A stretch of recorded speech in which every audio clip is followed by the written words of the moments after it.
से जेल में आ गए ना, अब लगता है जेल में कोई बड़ा कांड होने वाला है।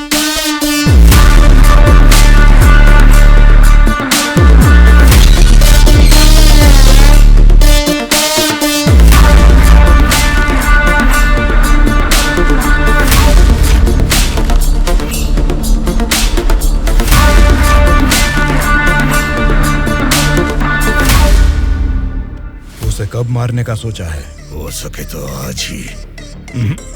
आज छोड़ देना, कल विजिटिंग आवर्स है, मुमकिन नहीं होगा। परसों मारने का प्लान बनाओ। ठीक है फिर। लेकिन एक बात अच्छी तरह से समझ लो, दुर्गा को मारने के लिए मैं तुम लोगों को आधे घंटे का टाइम दे सकता हूँ। आधे घंटे में ही काम निपटाना होगा, और अगर नहीं मार सके तो उसे दोबारा मारने का मौका नहीं मिलेगा। जाओ।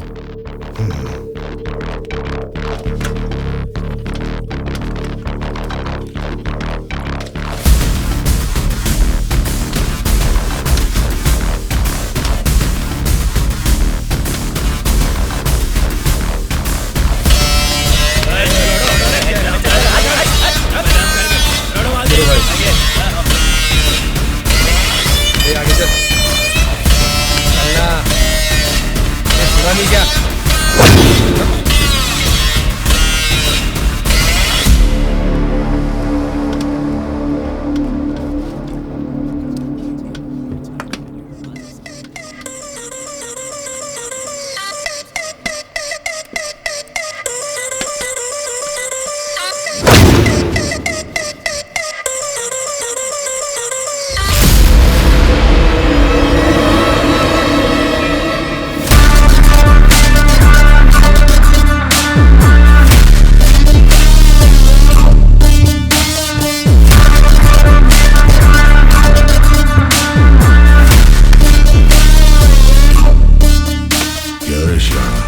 तभी मेरे आदमी को घूर के देख रहा था ना, अब मुझे भी देख ले एक बार।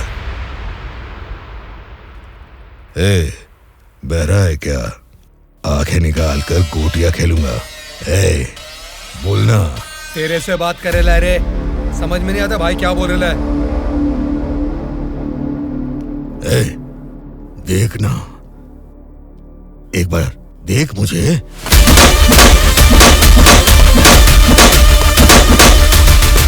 मेरे बारे में तुम जानते नहीं हो, सीधे तिहाड़ जेल में फेंक दूंगा।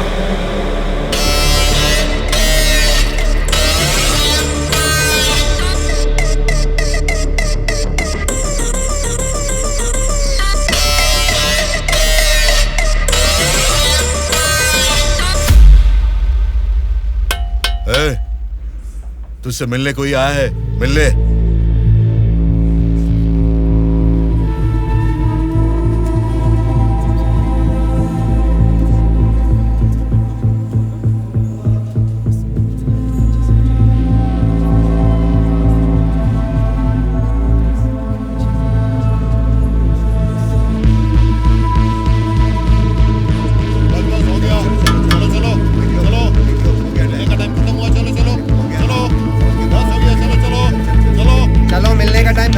चलो निकलो यहाँ से, चलो टाइम हो गया। चल शिवा तू निकल, मैं बाद में। ध्यान रख अपना।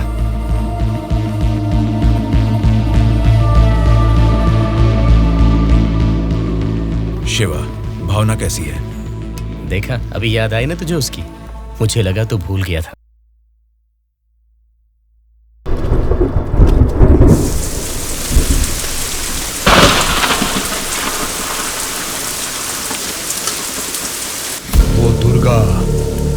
वॉशिंग एरिया में है, बिना गड़बड़ किए उसे टपका देना।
जेल में डाल दो।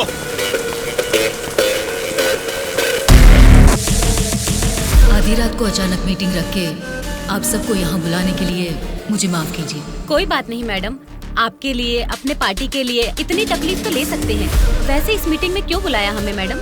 क्योंकि सभी वोटिंग सर्वेस चेक किए गए हैं। सर्वे में ये पता चला है कि पूरे राज्य की 175 असेंबली सीटों में इस बार सत्ता वाली पार्टी को 40% और विपक्ष की पार्टी को 42% सीट्स मिलने की संभावना है और बचे हुए असेंबली सीटों में इंडिपेंडेंट कैंडिडेट्स के जीतने की आशंका है। इसीलिए इस बार हमारी पार्टी को सरकार बनाने के लिए 10 सीटें हर हाल में चाहिए। इन 10 सीटों को हमें पक्का करना होगा। इसीलिए पूरे राज्य में जितने भी जीतने वाले इंडिपेंडेंट कैंडिडेट्स खड़े होंगे उन सबको हमारी पार्टी में शामिल करना होगा, तभी हम सरकार बना पाएंगे। अब हम सबको क्या करना होगा मैडम? आपके एक इशारे पे आपके लिए काम करने के लिए आपके पीछे 100 लोग हैं जो कुछ भी कर सकते हैं। उनको ठुकरा के इतनी भारी बारिश में अगर आप मुझे ढूंढते हुए आए हैं तो मैं समझ सकता हूँ मैटर कितना सीरियस है। बोलिए बादशाह आपके लिए क्या कर सकता है?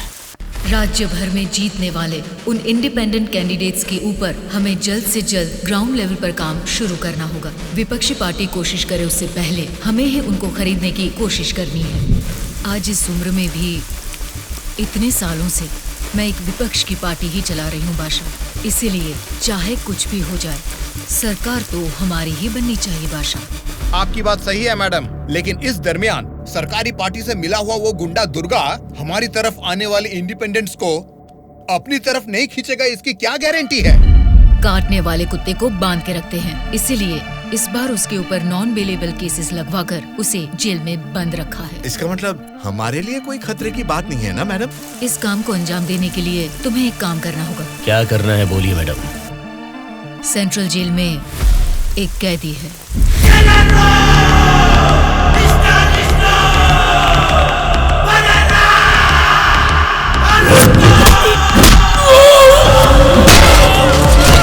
आठ 10 आदमियों को जेल भेजकर उसे मरवाना होगा। नाम क्या है उसका? दुर्गा।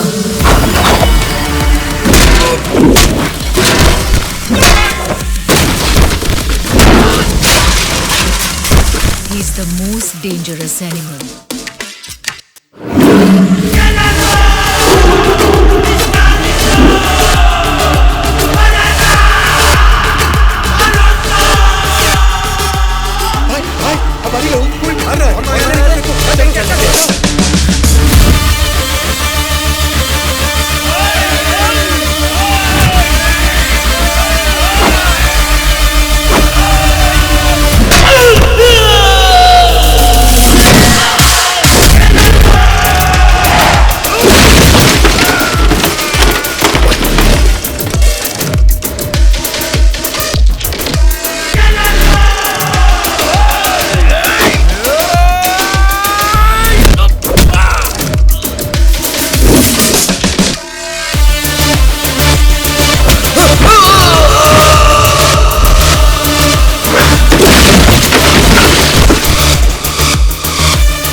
आप उसे मुझ पे छोड़ दीजिए मैडम, मैं देख लूंगा। ये जेल है, कोई पबजी खेलने का ग्राउंड नहीं, समझ गया? बोल क्यों नहीं रहा है? क्यों मारा उन लोगों को? नजरें नीची करो। कायदे में रहोगे तो फायदे में रहोगे मुन्ना, नहीं तो मेरे बारे में तुम जानता नहीं हो, सीधे तिहाड़ जेल में फेंक दूंगा। ए, तुम लोग क्या देख रहे हो? इसे ले जाके सेल में डाल दो। जेलर साहब। क्या हुआ बादशाह, बात क्या है? मैं अपने 10 छोकरों को आपके जेल भेज रहा हूँ। इस बार किसे टपकाना है? दुर्गा नाम है उसका। दुर्गा बोले तो वो सरकारी पार्टी का आदमी है ना? हाँ साहब, वही है। उसको उड़ाने के लिए अपोजिशन वालों से कितना लिया है और उसमें मेरा कमीशन कितना है? हमेशा की तरह आपके अकाउंट में ट्रांसफर हो जाएगा। स्टेट में इस बार भी हमारी सत्ता आने वाली है, इसलिए कल मेरे फार्म हाउस पर आप सबके लिए एक पार्टी रखी है।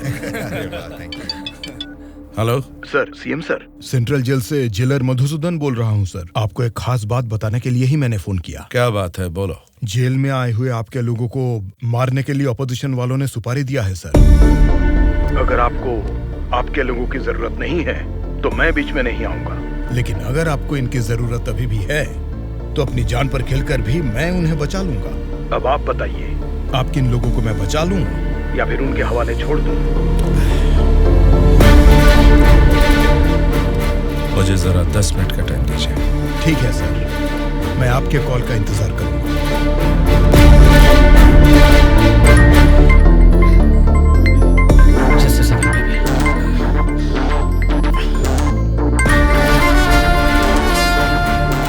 हेलो मामा, बोलिए। जेल में दुर्गा को उड़ाने के लिए ऑपोजिशन वाले प्लान कर रहे हैं। वो अभी भी हमारे लिए कोई काम का है क्या? अरे मामा, अब पूरा काम उसी के हाथ में है मामा। अगर हाथ पर हाथ धरे बैठे रहे तो वो पार्टी फिर से सत्ता में आ जाएगी, तो फिर वो हमारे किस काम का रहेगा? इस बार जैसा आप सोच रहे हैं, सत्ता हमारे हाथ में नहीं है मामा। 70% उन्हीं के फेवर में है। ये बात तुझे कैसे पता? इलेक्शन सर्वे रिपोर्ट्स में वो हमसे ज्यादा स्ट्रॉन्ग है मामा। अगर वोट्स काउंटिंग में भी वो हमसे आगे निकले तो हमें कुछ और एमएलएस की जरूरत पड़ेगी मामा। अब उनको धमका के डरा के हमारी पार्टी में लाने के लिए हमारे लिए दुर्गा ही लास्ट ऑप्शन है मामा। And he is the most powerful weapon we have today. और हमारे धंधे में तो गधे को भी बाप बनाना पड़ता है। और हमें अगर गवर्नमेंट फॉर्म करना है तो किसी भी हाल में हमें दुर्गा चाहिए मामा। इलेक्शन रिजल्ट जब तक डिक्लेयर नहीं होते, जेल में मेरे आदमी का बाल भी बांका नहीं होना चाहिए। वो सब आप मुझ पर छोड़ दीजिए, मैं देख लूंगा। लेकिन आपके आदमियों को प्रोटेक्ट करना है तो बहुत बड़ा अमाउंट खर्च हो सकता है सर। वो मैं देख लूंगा। सर, मेरा एक छोटा सा डाउट है सर। क्या डाउट है? आपने दुर्गा को मरवाने के लिए पैसे लिए थे ना, अब बचाने के लिए पैसे ले रहे हैं। ये बात मेरे पल्ले नहीं पड़ी सर, मुझे थोड़ा कंफ्यूजन हो रहा है। पागल कहीं। इसी को अंग्रेजी में पॉलिटिक्स बोलते हैं और हमारी भाषा में बोलते हैं राजनीति, समझे?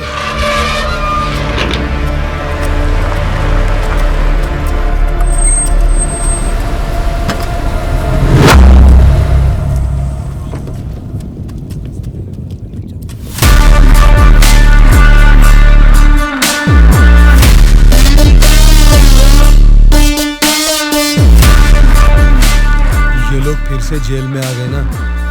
अब लगता है जेल में कोई बड़ा कांड होने वाला है।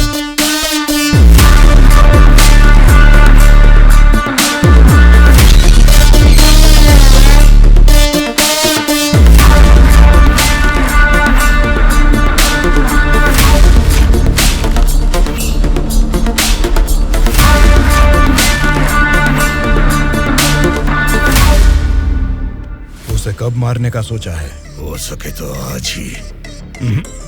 आज छोड़ देना, कल विजिटिंग आवर्स है, मुमकिन नहीं होगा। परसों मारने का प्लान बनाओ। ठीक है फिर। लेकिन एक बात अच्छी तरह से समझ लो, दुर्गा को मारने के लिए मैं तुम लोगों को आधे घंटे का टाइम दे सकता हूँ। आधे घंटे में ही काम निपटाना होगा, और अगर नहीं मार सके तो उसे दोबारा मारने का मौका नहीं मिलेगा। जाओ।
अब मुझे भी देख ले एक बार। ए, बहरा है क्या? आंखें निकाल कर गोटियां खेलूंगा। ए, बोलना। तेरे से बात करे ला रे, समझ में नहीं आता भाई क्या बोल रहा है। ए, देखना, एक बार देख मुझे।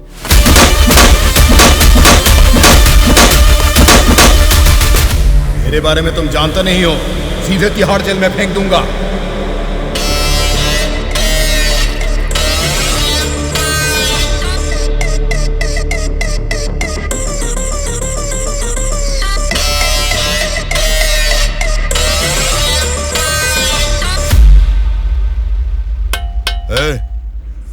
तुझसे मिलने कोई आया है, मिल ले।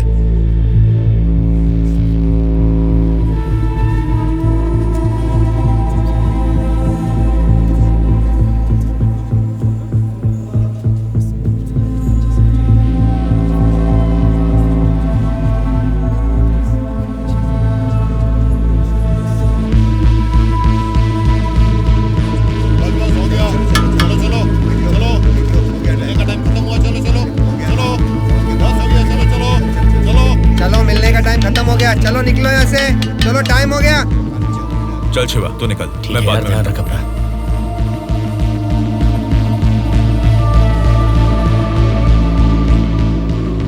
शिवा, भावना कैसी है? देखा, अभी याद आई ना तुझे उसकी? मुझे लगा तू भूल गया था।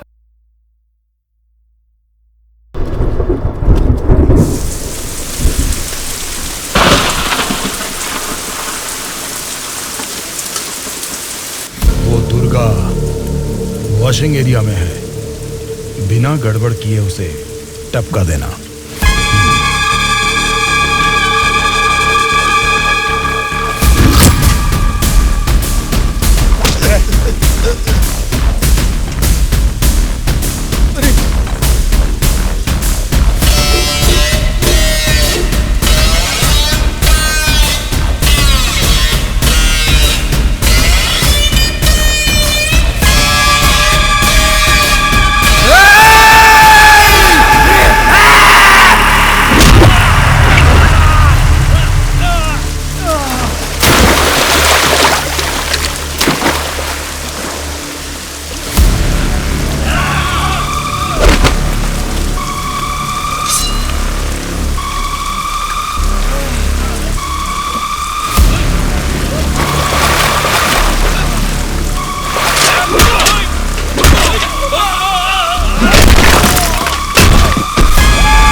इनको इनके सेल में डाल दो।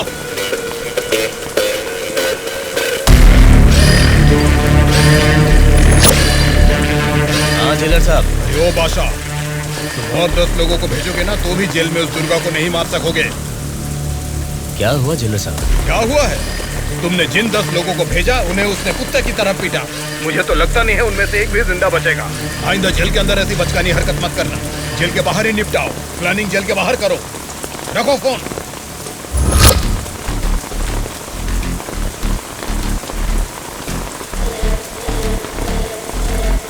आपने जो यकीन मेरे ऊपर किया था, मैं उससे निभा नहीं पाया मैडम।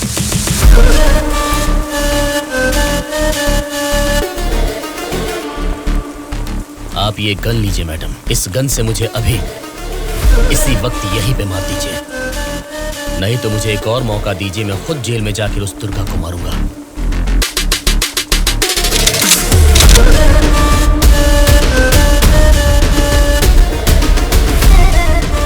अगले हफ्ते इलेक्शन के रिजल्ट आने वाले हैं। अगर रिजल्ट मेरी फेवर में नहीं आए तब बताऊंगी कि तुम्हें किसको मारना है।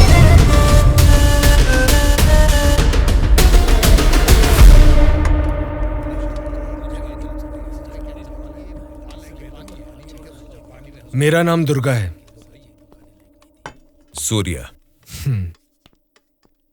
कल मुझे बचाने के लिए थैंक्स।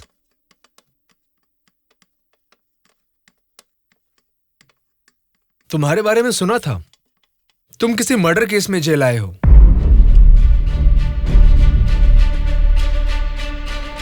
सूर्या, अगर तुम मेरे साथ काम करना चाहते हो तो कहो, मैं तुम्हें इस जेल से बाहर निकाल सकता हूँ और तुम्हारे ऊपर जितने केसेस हैं वो सब मिटा सकता हूँ। वो कैसे? मेरी सरकार में अच्छी जान पहचान है। अगर तुम हमारे साथ काम करना चाहते हो तो कहो, हमारी पार्टी सत्ता में आते ही तुम्हारे ऊपर से सारे केसेस हटवा दूंगा। तुम सच में मेरे ऊपर से वो केस निकलवा दोगे तो मैं तुम्हारे साथ मिलकर कुछ भी करने के लिए रेडी हूं। तो आज से हम दोनों फ्रेंड्स।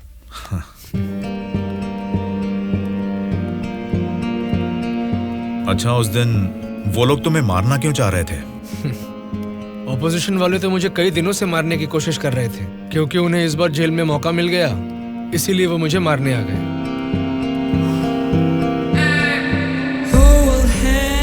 अगर उस दिन वो लोग तुम्हें मार देते तो? क्या होता? जेल में तुम्हारे जैसे अच्छे फ्रेंड को खो देता।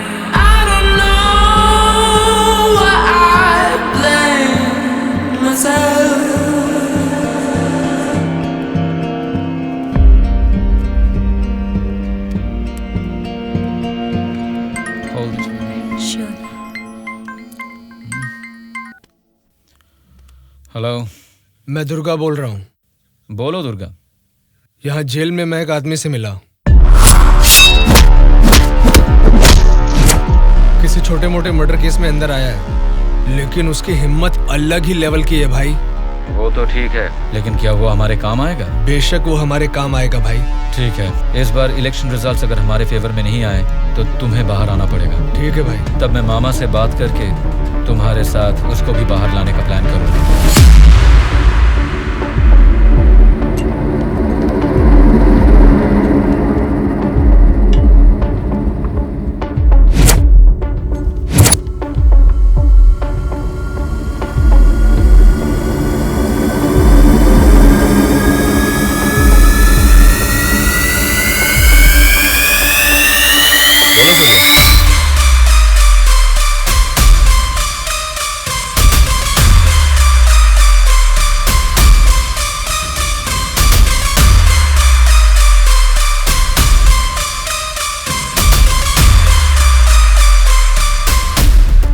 देखो सूर्या, ये सोसाइटी नहीं बदलेगी, ना ही जनता। ये 100 साल के इतिहास में तुम्हें कभी लगा है कि वोट डालने का तरीका बदला है? हमें क्या लेना है सूर्या, मेरी बात सुन, ये सब अभी से छोड़ दे। देखो शिवा, जैसा तू बोल रहा है ये समाज नहीं बदला होगा, पब्लिक ने वोट देने का तरीका भी नहीं बदला होगा, लेकिन पब्लिक को पालने वाले नेता लोगों को हमें बदलना है यार। 40 दिन के इंतजार के बाद हुआ पर्दाफाश। जीते हुए उम्मीदवार जश्न मना रहे हैं तो हारे हुए उम्मीदवार उसकी वजह ढूंढने में जुट गए हैं। जनता के वोट ये बता रहे हैं कि उन्हें किसी से कोई बैर नहीं। दोनों मेजर पार्टियों को इलेक्शन में लगभग एक समान वोट मिले हैं। राज्य की पूरे 120 असेंबली सीटों में से सरकारी पार्टी को 48 सीट मिले हैं, वहीं ऑपोजिशन पार्टी को 52 सीट मिले हैं। बाकी 20 सीटें इंडिपेंडेंट एमएलएस को मिले हैं और वो ही तय करेंगे कि राज्य में सरकार किस पार्टी की बनेगी।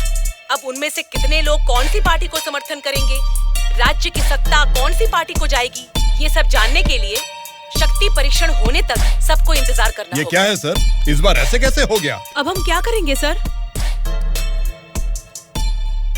इस बार भी गवर्नमेंट हमारी ही बनेगी।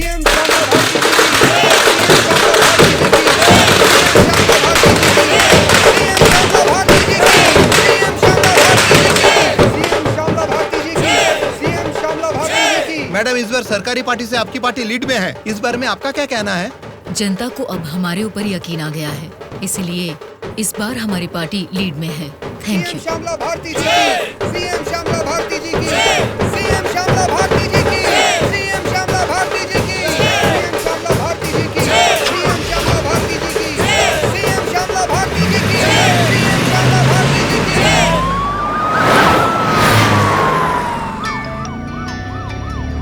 मैडम, सीएम राम मोहन राव जी का फोन आया है।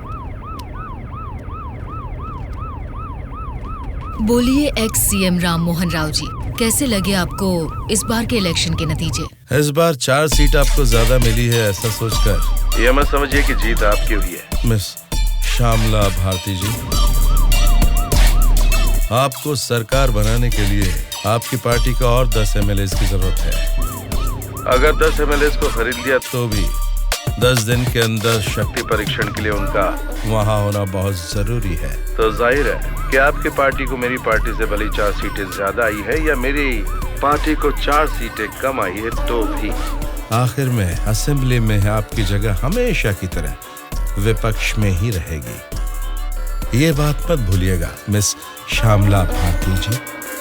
ठीक है राम मोहन राव जी, इस बार संसद में हम विपक्ष में रहेंगे या आप विपक्ष में रहेंगे, देखते हैं। Good luck.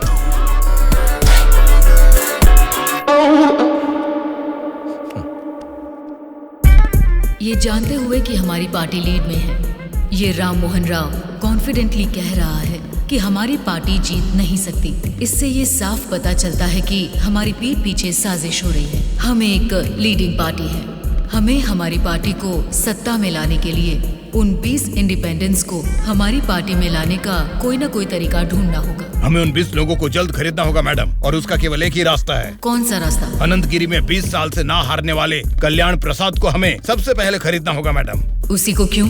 वही किंग मेकर है मैडम। जितने भी 20 इंडिपेंडेंट उम्मीदवार है वो सब उसी के हाथ में रहते हैं। तो फिर जल्द से जल्द बुलवाइए उसे। कल्याण प्रसाद को फोन करके कहो कि तुरंत मेरे फार्म हाउस पर आकर मुझसे मिले। ओके? ठीक है सर।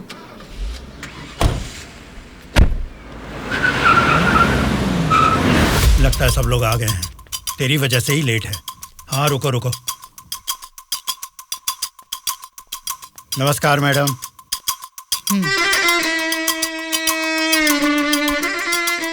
मैडम, डायरेक्टली पॉइंट पर बात करेंगे, इससे दोनों का टाइम बचेगा। मैं भी सीधे पॉइंट पर आकर बात करूंगी। आपके 20 एमएलएस को हमारी पार्टी को समर्थन देना होगा। इसके लिए आपके एक एमएलए की कीमत बताइए। एक एमएलए ने अपने मतदान क्षेत्र में जीतने के लिए तकरीबन 50 करोड़ रुपए खर्च किए हैं। एक एमएलए को 100 करोड़ दे दीजिए। क्या मतलब? एक एमएलए को 100 करोड़? मतलब इसके हिसाब से 20 एमएलएस को 2000 करोड़? हाँ मैडम। इतना क्यों? मार्केट में आजकल रेट बहुत बढ़ गए मैडम। एक जमाने में खाना पकाने का तेल 100 रुपए लीटर मिलता था और अब 230 रुपए हो गया है। फिर भी लोग खरीद रहे हैं ना। वैसे जनता के बारे में हम कुछ सोच रहे हैं क्या? नहीं ना। इसीलिए जैसे चीजों के दाम बढ़ गए हैं, वोटर्स ने भी अपने रेट बढ़ा दिए हैं मैडम। एक टाइम पे 1000 रुपए में मिलने वाले वोट अब 5000 में मिलते हैं। यहाँ कोई भी कैंडिडेट को देख के वोट नहीं डालता मैडम, वो वोट डालता है कैश देखकर ही। मतलब आपके एमएलएस को हमारी पार्टी को समर्थन देना है तो आपको 2000 करोड़ देने होंगे, सही कहा? 2000 करोड़ नहीं मैडम। तो फिर? 2500 करोड़। मतलब 2500 करोड़ रुपए। यस। वो 500 करोड़ किसके लिए?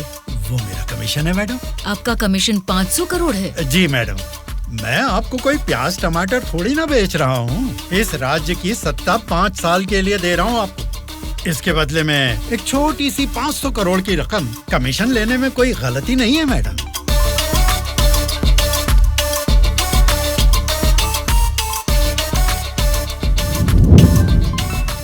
सत्ताधारी पार्टी का फोन। अगर मेरा प्रपोजल आपको जमता है तो फोन काट दूंगा, और नहीं तो इस बार फिर से उन्हीं की सरकार बनेगी। सोच लीजिए। सर, कल्याण प्रसाद जी मेरा कॉल कट कर रहे हैं सर। फिर से ट्राई करो। Okay sir.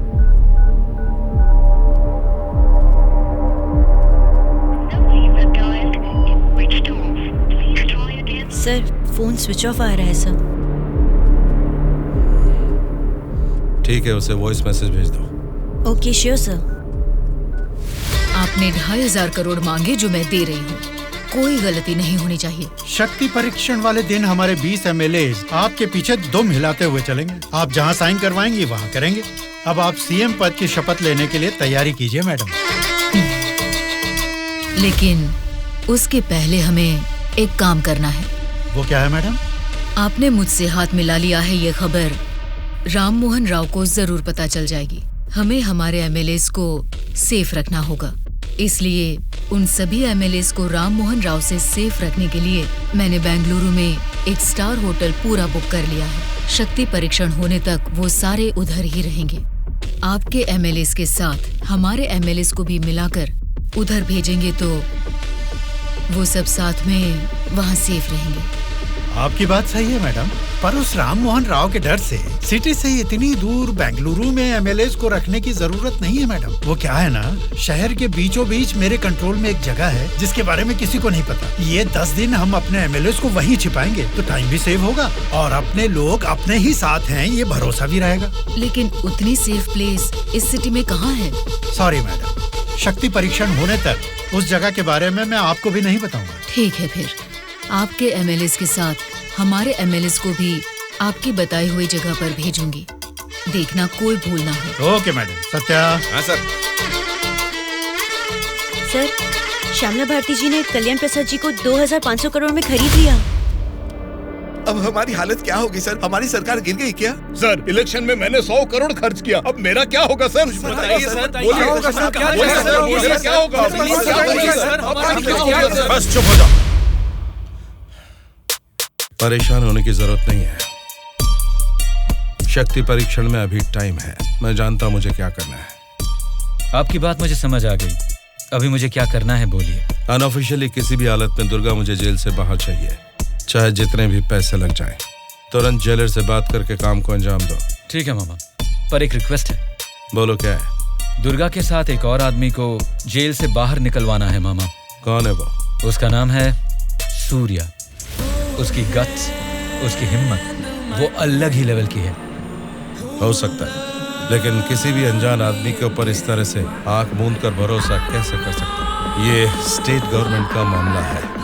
अगर कुछ गलत हो गया तो मेरा पूरा पॉलिटिकल करियर खत्म हो जाएगा। मेरा यकीन कीजिए मामा, हमारे गवर्नमेंट को गिरने से बचाने के लिए इस ऑपरेशन में दुर्गा से ज्यादा वो ही एक्टिवली काम करेगा। ठीक है, अगर तुम उसकी इतनी तारीफ कर रहे हो तो काम खत्म हो तो इन दोनों को फिर से जेल में डाल दूंगा। मैं भी उससे जरूर मिलना चाहूंगा।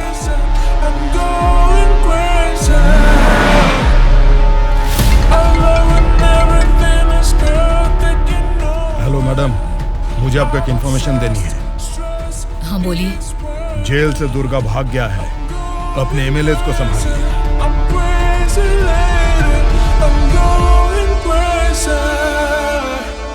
इनको अभी छोड़ के आपने वो पार्टी को इन्फॉर्मेशन क्यों दे दिया सर? वो लोग आपस में लड़के मरेंगे तो ही ना हम जैसे लोग सेफ रहेंगे।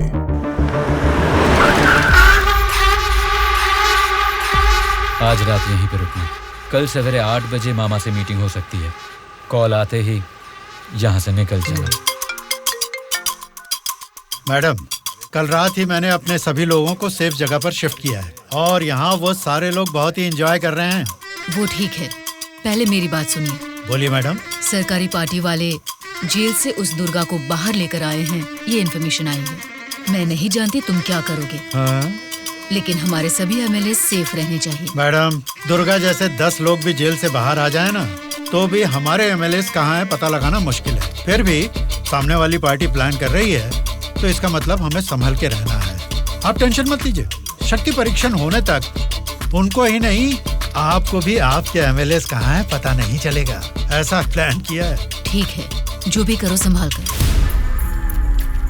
इलेक्शन रिजल्ट के बारे में इस बार भी मेरा अंदाजा गलत निकला। लगता है सत्ता हाथ से जाने वाली है। तुम दोनों को क्या करना है ये तुम सोचो, चाहे जितने पैसे खर्च हो जाएं, लेकिन उस श्यामला ने जिन 20 इंडिपेंडेंट एमएलएस को खरीदा है वो किसी भी तरह मुझे चाहिए। तुम लोगों का क्या प्लान है, बताओ क्या करोगे? उन सबको किडनैप करेंगे सर। किडनैप? हाँ सर। 20 एमएलएस को किडनैप करना तुम्हें स्कूल के बच्चों को किडनैप करने के जैसा लग रहा है क्या? 20 एमएलएस नहीं सर, ऑपोजिशन एमआईयू को मिलाकर पूरे 72 एमएलएस हैं सर। क्या 72 लोग? आपकी पार्टी से जीते हुए 48 एमएलएस के साथ पूरे 120 एमएलएस को आपके बेंगलुरु वाले फार्म हाउस में बिना बंदी बनाए इस बार आप सीएम नहीं बन सकते हैं सर। ऑपोजिशन एमएलएस तक तो ठीक है, लेकिन हमारे एमएलएस क्यों? वो तो हमारे ही लोग हैं ना। राजनीति में सब कुछ हो सकता है सर, सब कुछ जायज है। सत्ता का पलड़ा जिस तरफ है वो उस तरफ चले जाएंगे। यहां जीतने से ज्यादा सत्ता जरूरी है सर।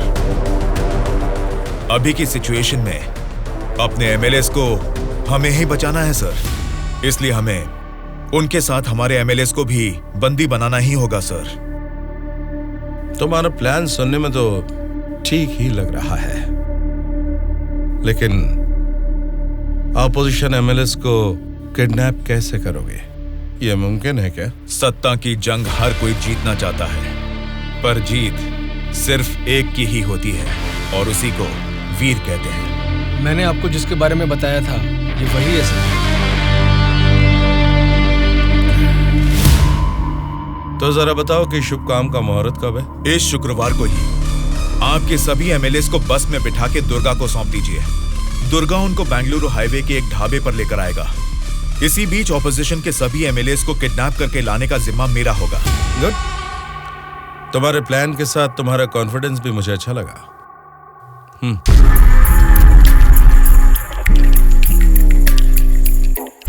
इस बैग में 2 करोड़ है, इसे सिर्फ एडवांस ही समझो।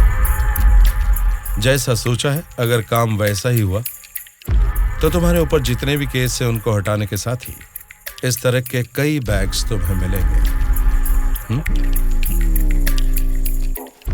इस बार भी आप ही सीएम पद की शपथ लेंगे, उसके लिए तैयार रहिए।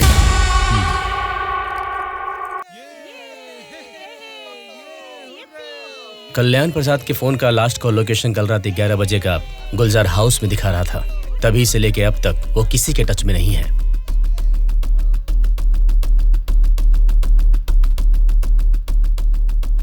तो फिर वो पक्का गुलजार हाउस में ही है। हाँ बोलो। मैडम, आपके लिए एक बैड न्यूज है। गुलजार हाउस में ठहरे हुए आपके सभी एमएलएस को सत्ता वाली पार्टी के लोग किडनैप करने की कोशिश कर रहे हैं। आप फौरन उनको वहां से कहीं और शिफ्ट करवाइए, नहीं तो सीएम नहीं बन पाएंगी। लेकिन तुम कौन हो? आपका हितैषी हूं।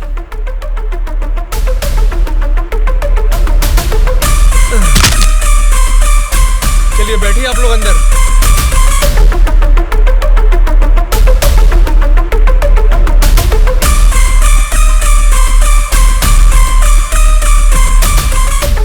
बोलिए मैडम। कहाँ हैं आप? मैं नहीं बता सकता। मैं सीरियसली कुछ पूछ रही हूँ, उसका सीधा जवाब दीजिए। मैं भी सीरियसली ही बोल रहा हूँ मैडम, नहीं बता सकता। आप सब गुलजार हाउस में हैं, ये बात मैं अच्छी तरह से जानती हूँ। वो कैसे मैडम? गूगल मैप पे भी सर्च करने पर इस जगह के बारे में किसी को पता नहीं चलता।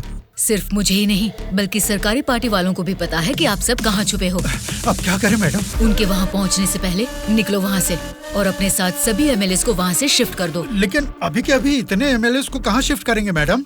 मैं बस भेज रही हूँ, मेरे बैंगलोर वाले रिसोर्ट में शिफ्ट हो जाओ। समझ गए तुम? समझ गया।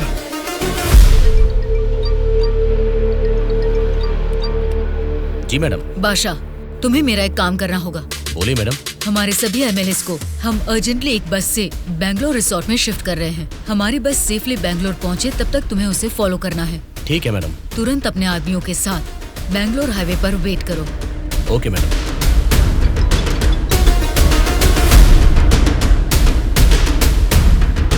हेलो मैडम, मैं ट्रैवल एजेंसी का बस ड्राइवर बोल रहा हूँ मैडम।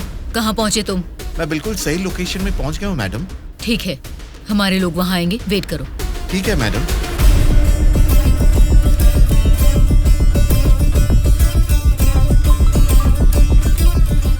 हाँ बोलिए मैडम। बस आ गई है, आप सब तुरंत वहाँ से निकल जाइए। ठीक है मैडम। बस आ गई है, चलिए सब लोग बस में बैठिए।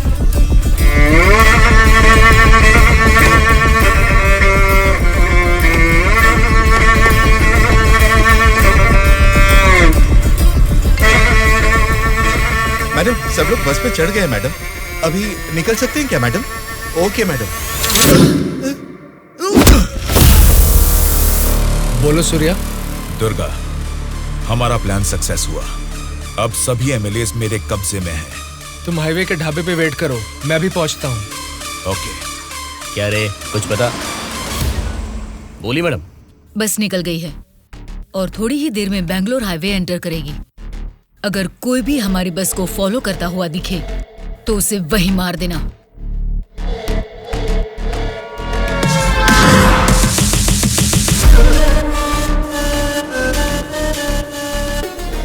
मैडम, हमारे एमएलएस की बस अभी सामने से क्रॉस हो गई है। तुम ध्यान से हमारी बस को फॉलो करना, ठीक है? ठीक है मैडम। ए चलो रे।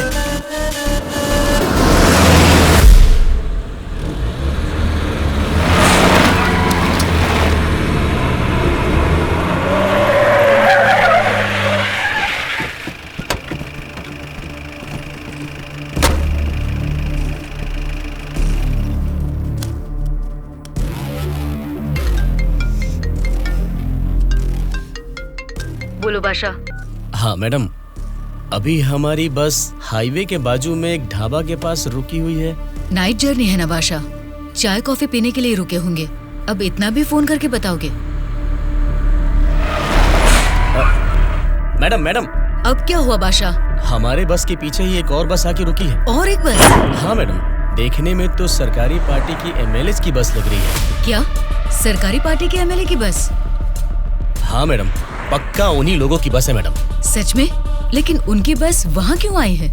पता नहीं चल रहा मैडम। जैसे हम अपने एमएलए को बैंगलोर भेज रहे हैं, वैसे ही वो अपने एमएलए को शायद किसी सेफ जगह पर भेज रहे होंगे। हो सकता है, फिर भी दोनों बस एक ही जगह पर एक ही समय पर ये कैसे हो सकता है? तुम एक काम करो बादशाह, हमारे एमएलए की बस वहाँ से सुरक्षित निकल जाए, तब तक उनकी बस पर तुम कड़ी नजर रखना। ठीक है मैडम।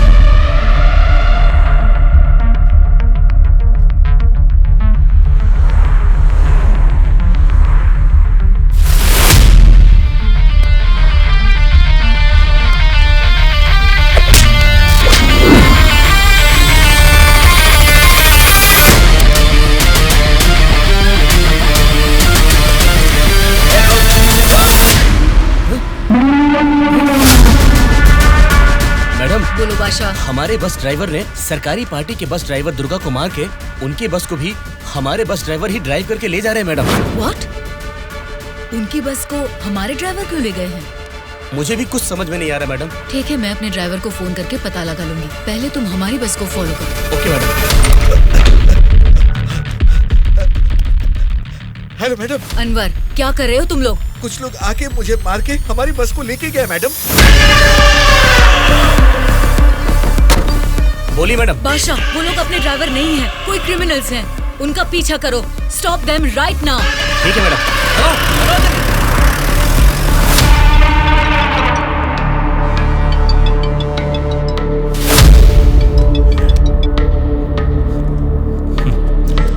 बोलिए श्यामला जी, इस वक्त कैसे याद किया? बड़े रिलैक्स्ड मूड में लग रहे हैं आप। एक शॉकिंग न्यूज सुनाऊं आपको? बताइए, क्या है वो? अभी तक मैंने सोचा कि संसद में आपके और मेरे बीच में स्पर्धा है, लेकिन हमारी इस स्पर्धा में किसी तीसरे ने एंट्री ली है। उसने क्या किया है अगर ये आपको बताऊंगी तो बहुत बड़ा झटका लगेगा। वो तीसरा कौन है और उसने क्या किया है ये आप बताएंगी, तभी तो पता चलेगा कि मुझे बड़ा झटका लगेगा या नहीं। जेल में से आपने एक जानवर को बाहर निकलवाया मिस्टर राव। उस जानवर को मारकर उस तीसरे ने हमारे एमएलए के साथ आपके एमएलए को भी किडनैप करके वहाँ से भाग गया है मिस्टर राव। अगर मुझे पता चला कि उस तीसरे और आपके बीच में कुछ कनेक्शन है तो मेरी एक बात याद रखना, आपका पॉलिटिकल करियर मैं पूरी तरह से बर्बाद कर दूंगी मिस्टर राम मोहन राव।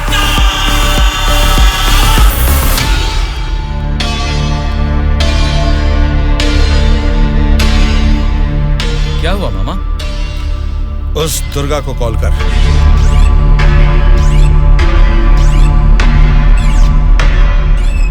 वो फोन नहीं उठा रहा है। उसके फ्रेंड को कॉल कर।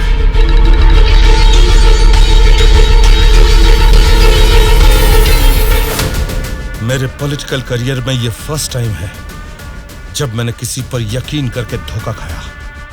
बोल कौन है तू? बोला था ना, ये सत्ता की जंग हर कोई जीतना चाहता है, लेकिन किसी एक को ही जीत मिलती है, उसी को वीर कहते हैं। अब वो जंग शुरू हो चुकी है। वीर कौन है और वो जंग किस मकसद से कर रहा है, आगे आगे तुमको सब समझ में आएगा। तब तक के लिए वेट एंड सी।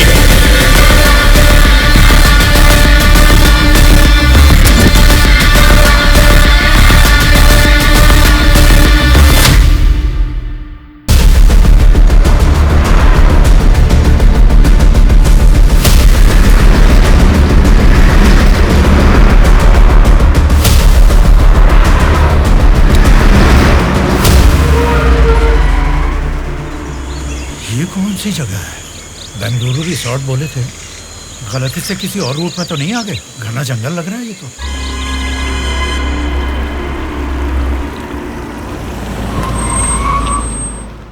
सर वो क्या है कि तुम पर भरोसा करके काम सौंप दिया, इसके लिए तो मुझे खुद को जूते मारने चाहिए।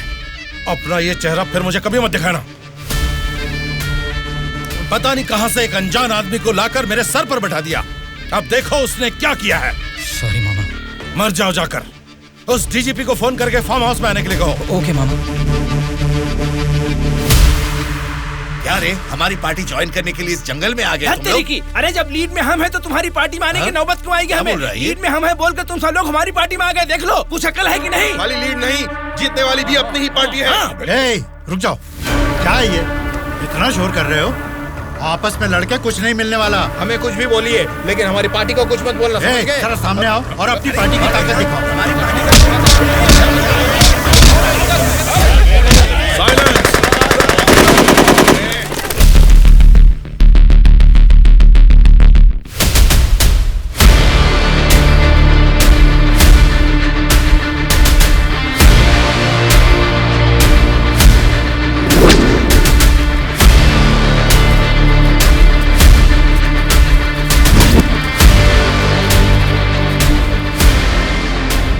क्या सोच रहे हो? जैसे जी में आ रहा चिल्ला रहे हो, अपनी मर्जी से आपस में लड़ रहे हो। ये तुम्हारी असेंबली नहीं है, ये जंगल है। मेरा जंगल, मेरा जंगल, मेरा जंगल। यहाँ कोई स्पीकर नहीं होगा, माइक नहीं होगा, ना ही वॉकआउट होगा। हम सब हाईवे से तकरीबन 250 किलोमीटर की दूरी पर घने जंगल में हैं। बेटा, तुम लोग नक्सलाइस्ट हो, माओइस्ट हो, टेररिस्ट हो, कौन हो बेटा तुम लोग? वो सब कहां से पैदा हुए हैं? तुम जैसे लोगों की गलती से ही वो लोग पैदा हुए हैं। बेटा, तेरी बात मैं मानता हूँ, लेकिन मैं शुगर पेशेंट हूँ। टाइम पर खा के अगर मैंने दवा नहीं लिया तो मेरी बॉडी कांपने लग जाती है बेटा। तुम हेल्थ मिनिस्टर हो ना? हाँ बेटा। तुम्हारे पास बड़े हॉस्पिटल्स हैं, फिर भी तुम्हें ये सब बीमारियां हैं, तो तुम पब्लिक का भला कैसे करोगे? बेटा, हमारे पेट में चूहे दौड़ रहे हैं, पहले कुछ खाने के लिए तो दे दीजिए।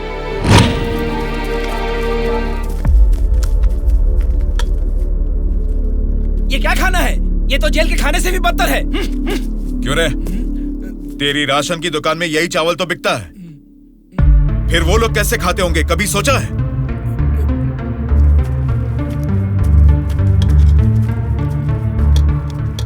बस बेटा बस, चावल खाने में कमी ही करनी चाहिए, ज्यादा नहीं खाना चाहिए। अच्छा, तो फिर इतनी जायदाद कैसे बना ली? उसमें भी तो कमी कर सकते थे, पर उसमें तो करोगे नहीं।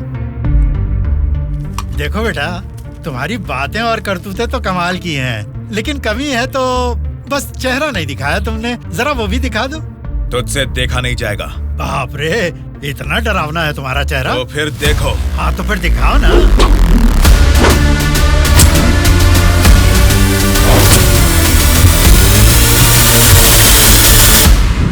हमारी जिंदगी को लक्ष्य देता है ये महाविद्यालय, हमारे भविष्य को भी रचता है ये विद्यालय। स्वामी विवेकानंद ने कहा था कि देश का भविष्य युवा पीढ़ी के हाथों में है, लेकिन युवा होने के नाते हम क्या कर रहे हैं? देश के भविष्य से मुझे क्या करना है, ऐसा बोलकर हम खुद ही को स्वार्थी बनाते जा रहे हैं। मतलब हमारा पढ़ाई करना, नौकरी करना स्वार्थ है क्या? प्रॉब्लम पढ़ाई के बारे में या जॉब के बारे में नहीं है बेटा, तो फिर देश के भविष्य के बारे में ना सोचना ही प्रॉब्लम है। इसीलिए तो हर 5 साल में हम वोटिंग करके नेता लोगों को चुनते हैं, ये सब काम तो उनका है। वही तो हम लोगों की गलती है, वोट देते हैं और भूल जाते हैं। एक स्टूडेंट की हैसियत से फैसला करना आपके हाथ में नहीं है, लेकिन बेहतर समाज का निर्माण करने का सामर्थ्य आप में है।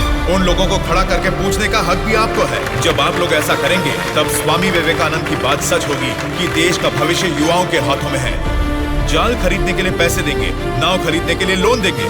तुमसे यही वादा इलेक्शन से पहले किया गया था ना, लेकिन अब सत्ता में आकर 4 साल होने के बाद भी एक भी वादा पूरा नहीं किया। इसको आप कब तक सहेंगे और कितने दिन भुगतेंगे? इन एमएलएस को जीतने दीजिए और सवाल कीजिए।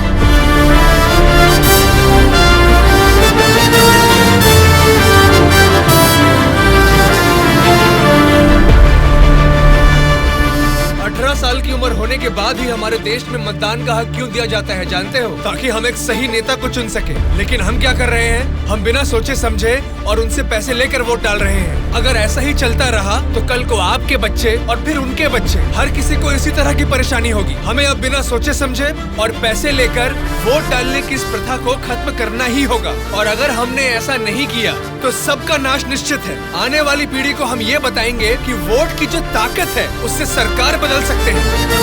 जनता की सच्चाई। स्टूडेंट सर, आजकल जनता के सामने समाज के बदलाव की बातें करते रहते हैं सर। आजकल ये फैशन हो गया है सर। ठीक है। हाँ? उसके भाषण की वजह से अपनी इमेज डैमेज नहीं होनी चाहिए। सर, हमें उनकी परवाह नहीं करनी चाहिए, वो लोग कुछ प्रॉब्लम नहीं करेंगे सर। अपने किसी आदमी को बोलो इन पर जरा नजर बनाए रखे। Okay sir. दिल्ली से आते ही इनके बारे में कुछ करेंगे। क्या बताऊं बेटा, इस गांव की समस्या वैसे की वैसी ही है। हमारी समस्याओं को सुनने के लिए कोई वार्ड मेंबर नहीं आता है। सरपंच को तो दिखा ही नहीं, कॉर्पोरेटर काम नहीं करता, और एमएलए के लिए क्या बताऊं, 4 साल पहले हमने उनको जिताया, वो तो ऐसे गायब हुए जैसे गधे के सर से सिंह। उनसे मिलने जाओ तो लात मार के भगा देते हैं।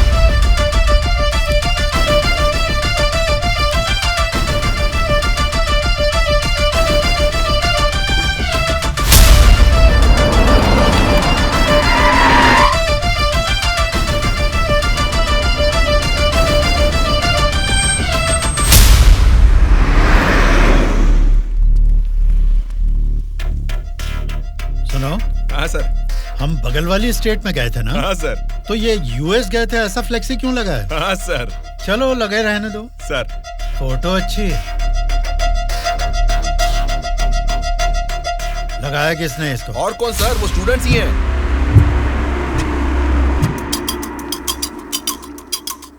इन पोस्टर्स को देखकर वो एमएलए पक्का रिएक्ट करेगा। रिएक्ट तो करेगा, पर कैसे रिएक्ट करेगा वो पता नहीं चल रहा। जैसा भी रिएक्ट करें, कोई भी प्रॉब्लम आने तो हम सबका सामना कर लेंगे साथ में। जैसा आपने सोचा वैसा नहीं होगा। शक्ल से तो पढ़े लिखे लगते हैं, पढ़ाई की है तो नौकरी, अच्छी नौकरी कर लेते। ऐसे पेस्ट लगा के पोस्टर लगाने की गंदी हरकतें क्यों कर रहे हैं आप लोग? ये पॉलिटिक्स के चक्कर में क्यों फंस रहे हैं? ये एक दलदल है, एक बार इसमें उतर गए ना तो फिर इससे बाहर नहीं निकल पाओगे। समझ गए ना? मतलब आपकी नजर में वोटर की कोई वैल्यू नहीं? अरे बहुत सही कहा आपने। आपकी नजर में वोटर की बड़ी कीमत है, लेकिन हमें वोट की कीमत पता है। यही फर्क है आपकी और हमारी सोच में। एक बार वोट मिल गया ना, फिर वोटर को कौन पूछता है? 5 साल के लिए हम ही राजा, हम ही मंत्री। मतलब आपसे सवाल करने वाला कोई नहीं है क्या? अब तुम ही बताओ, जो लोग पैसा लेकर वोट डालते हैं उनको सवाल पूछने का अधिकार है? अभी जो भी हो रहा है वो इलेक्शन नहीं है, कलेक्शन है। हम वोट कलेक्ट करेंगे, वो पैसे कलेक्ट करेंगे। एक एक वोट का 5,000, 1.5 लाख वोट हैं, मतलब 75 करोड़। उसके साथ दारू, बिरयानी, नाच गाना, पोस्टर, पब्लिसिटी, इनके अलावा हमारे नेता को मिलने वाले गिफ्ट्स। बाप रे, तकरीबन 150 से 200 करोड़ खर्च होता है। अब इस खर्चे को प्रॉफिट में बदलना है, 200 करोड़ का 1000 करोड़ बनाना है। ये सब करने में ही 5 साल निकल जाएंगे। फिर जनता की सेवा करने का टाइम कहाँ रहेगा? वैसे वोट बेचने वाले की हम सेवा क्यों करें? उसको पूछने का हक नहीं है, क्योंकि उसने तो अपना वोट बेच दिया है। इसलिए मैं तुम लोगों को आखिरी बार बोल रहा हूँ, सड़क छाप गुंडागर्दी से जिंदगी शुरू की थी, अब स्टेट मिनिस्टर हूँ। मुझे फिर से गुंडा बनने पर मजबूर मत करो। इलेक्शन नजदीक आ रहे हैं। पिछली बार वोट के लिए 5,000 मांगे थे, इस बार 10,000 मांगेंगे। हमें इसके लिए तैयार रहना है। यहाँ वोट के लिए ही नहीं, सीट के लिए भी पैसे देने हैं। पार्टी हाईकमांड मेरी परवाह नहीं करेगी तो मुझे बहुत दिक्कत हो जाएगी। मेरे रास्ते से हट जाइए। इसके बावजूद भी अगर किसी ने रोका तो तुम सबकी डेट ऑफ बर्थ तो अलग अलग है, लेकिन डेट ऑफ डेथ एक हो जाएगी, याद रखना। चलता हूँ। डार्लिंग, सब अच्छा ही हुआ है। टी स्टेट का एडवांस दे दिया है। अगले महीने इलेक्शन है, उसके बाद रजिस्ट्री होगी। ऊटी टी स्टेट की तुम ही मालकिन हो। तुम्हारा सर देखो। आपकी नजर में वोटर की बड़ी कीमत है, लेकिन हमें वोट की कीमत पता है। एक बार वोट मिल गया ना, फिर वोटर को कौन पूछता है। 5 साल के लिए हम ही राजा, हम ही मंत्री। आज की ब्रेकिंग न्यूज, हम आपके सामने एमएलए कल्याण प्रसाद जी की बेईमानी का खुलासा करने वाले हैं। टीवी देखिए सर। जो लोग पैसा लेकर वोट डालते हैं, उनको सवाल पूछने का अधिकार है। अभी जो भी हो रहा है वो इलेक्शन नहीं है, कलेक्शन है। तो तुम सबकी डेट ऑफ बर्थ तो अलग अलग है, लेकिन डेट ऑफ डेथ एक हो जाएगी, याद रखना। खुद कल्याण प्रसाद जी के मुंह से ये बातें सुनने के बाद उन्हें मिनिस्टर के पद से ही नहीं, बल्कि पार्टी के हाई कमांड ने उन्हें पार्टी से भी सस्पेंड कर दिया है। आपको बिना बताए पद से निकाल दिया, ये तो नाइंसाफी है सर। क्या नाइंसाफी है रे? हाँ, मैं एक बड़ा बदमाश हूँ, ऐसा ही बोलकर इन्होंने वीडियो में मान लिया। सब लफंगे लोगों के ये बड़े नेता हैं। लो खाओ, सब ठूसो। और काम भी क्या है? खाना और सोते रहना। और बचा ही क्या है? बाप रे बाप, कितने सपने दिखाए थे। ऊटी में टी स्टेट लूंगा, कर्नाटक में कॉफी स्टेट लूंगा, अगली इलेक्शन में जीतूंगा तो मैं होम मिनिस्टर बनूंगा, तुम होम मिनिस्टर की बीवी बनोगी, बाद में सीएम और मैं सीएम की बीवी। क्यों जी, तुम तो मुझे सीएम की बीवी बनाना चाहते थे, तुम तो खुद ही सीएम नहीं बन पाए। अभी देखो, नालायक की बीवी बनकर बैठी हूँ यहाँ पर। मैं सोच रही थी सीएम की बीवी बनने के लिए क्या करना पड़ेगा। देखते क्या हो जी, बताओ ना क्या करना है। बहुत बोल चुके हो, आप जाओ।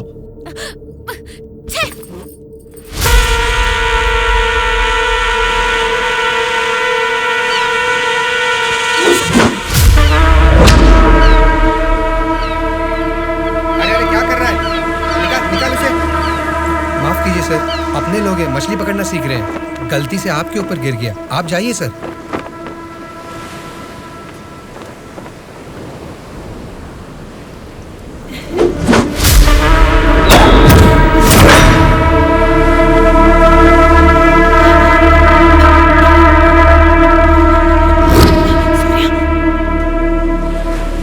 सॉरी सर, मछली पकड़ते समय समुंदर में सब मछलियां तो नहीं पकड़ सकते ना सर। हमारे हाथ में आई हुई मछली पकड़ेंगे, गलत मत समझिए। अब जाइए।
किसने तुम सबको भेजा है? बता, जल्दी बता।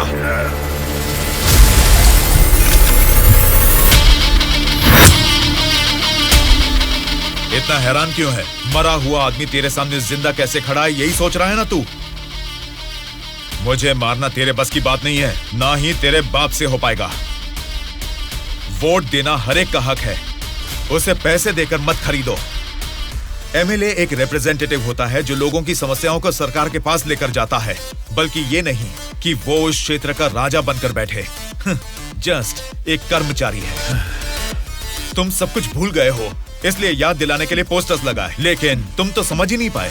अब तक तो तुम्हें ही बदलने के बारे में सोचा था, इस चुनाव क्षेत्र के एमएलए को बदलने के बारे में नहीं। लेकिन अब बदलूंगा। अगले इलेक्शन में चुनाव के लिए रेडी हो जाओ। अब की बार कलेक्शन नहीं, इलेक्शन होगा।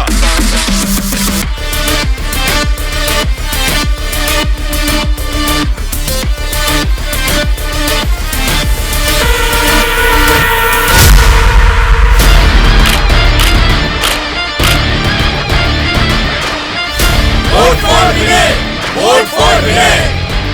इसका नाम विनय है। अब हमारे चुनाव क्षेत्र से इंडिपेंडेंट उम्मीदवार के रूप में कल्याण प्रसाद जी के सामने खड़ा हो रहा है। यही पैदा हुआ है, आपकी तकलीफें जानता है, पैसे देकर आपका वोट नहीं खरीदेगा, लेकिन आपके द्वारा डाले गए हर एक वोट को इंसाफ दिलाएगा। इसे जिताकर तुम सब जीतना चाहते हो, या फिर उस कल्याण प्रसाद को वोट डालकर अगले 5 साल के लिए गुलाम बनकर जीना चाहोगे?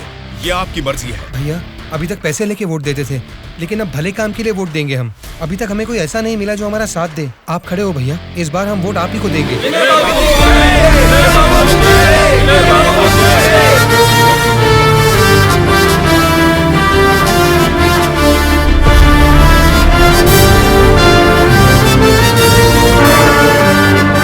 ऐसा क्या? यहाँ आप लोग बैठकर ताश खेल रहे हैं और वहाँ आपके सामने दूसरा लीडर खड़ा हो रहा है। देखो, पैसे लेकर वोट डालने वाली जनता के रहते हैं, इनकी परवाह नहीं करनी है। आपका बोया हुआ पेड़ आपको ही छांव देगा, आपका डाला हुआ वोट भविष्य का फैसला करेगा। अब किसे वोट देना है, ये आप ही तय कीजिए।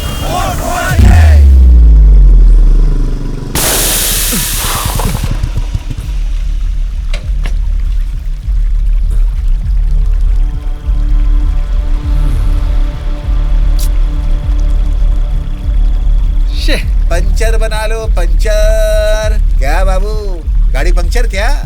हाँ भाई, जरा अर्जेंटली जाना है, आप पंचर बना दोगे? बनाऊंगा ना। आगे जाके ये हमारे गांव का एमएलए बनेगा। पंचर थोड़ा खट से बना रे।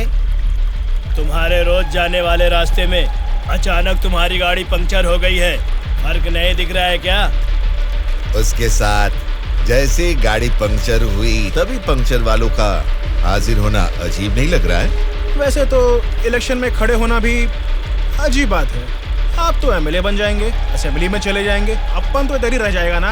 हम तो गुंडागर्दी ही करेंगे, और करेंगे भी तो क्या होगा? मारना, काटना, जलाना और बलात्कार करना। हम किसको मारेंगे, किसको काटेंगे जानते हैं? तेरे दोस्तों को। तेरे दोस्त सूर्या को बहुत बुरी मौत मारेंगे। बाद में बच्चों का कौन जानते हैं आप?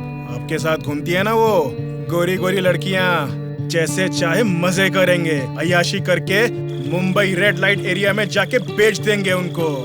सोच लेना। चलो रे। आप सबको कुछ बताना चाहता हूँ, लेकिन आप लोग गुस्सा मत होना। तो फिर तुम वो बात ही क्यों कर रहे हो जिससे गुस्सा है? अरे वो बात नहीं है। अरे तो अब बता भी दो ना। मैं ये इलेक्शन नहीं लड़ूंगा। What? सच सच बताओ, क्या तुम्हें किसी ने डराया?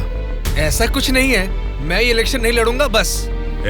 तेरी आंखों में मुझे डर दिख रहा है, क्या बात है बोल। हाँ यार, मैं डर रहा हूँ, तो अब क्या करूँ? अगर जान का डर था तो इस इलेक्शन में खड़ा होने के लिए तैयार क्यों हुआ?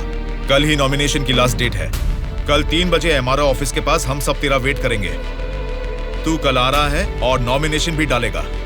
उल्टा सीधा बोलेगा तो इन सब के बारे में तो नहीं जानता, लेकिन मैं तुझे मारकर समुंदर में फेंक दूंगा। याद रखना, कल शाम को 3 बजे एमआरओ ऑफिस। चलो रे। कल हम तेरे लिए वेट करेंगे।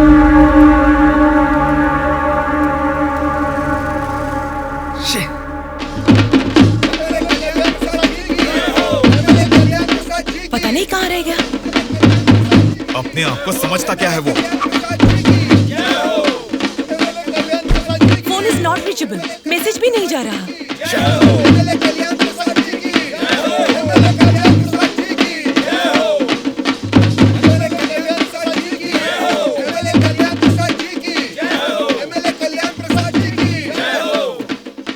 संभाल के रखना, बात के कार्यक्रम में काम आएंगे। नमस्कार वोटर महाराज, आपके अनमोल वोट आप मुझे ही देंगे। देंगे ना? आप ही देंगे। अच्छा मुहूर्त निकलने से पहले नॉमिनेशन करके आता हूँ। नमस्ते।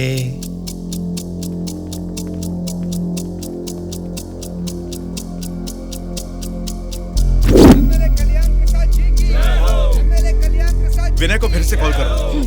इतना टाइम हो गया अभी तक नहीं आया। छोटे भाई, आपका कैंडिडेट अभी तक नहीं आया ना? राहु काल शुरू हो चुका है।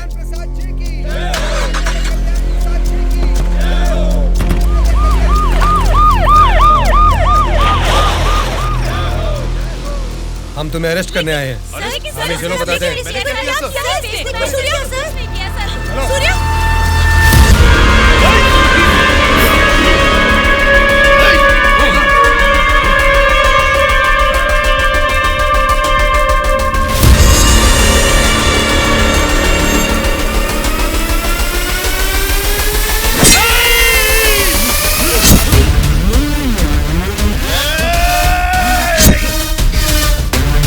क्या हो रहा है सर? फायर रख अपना।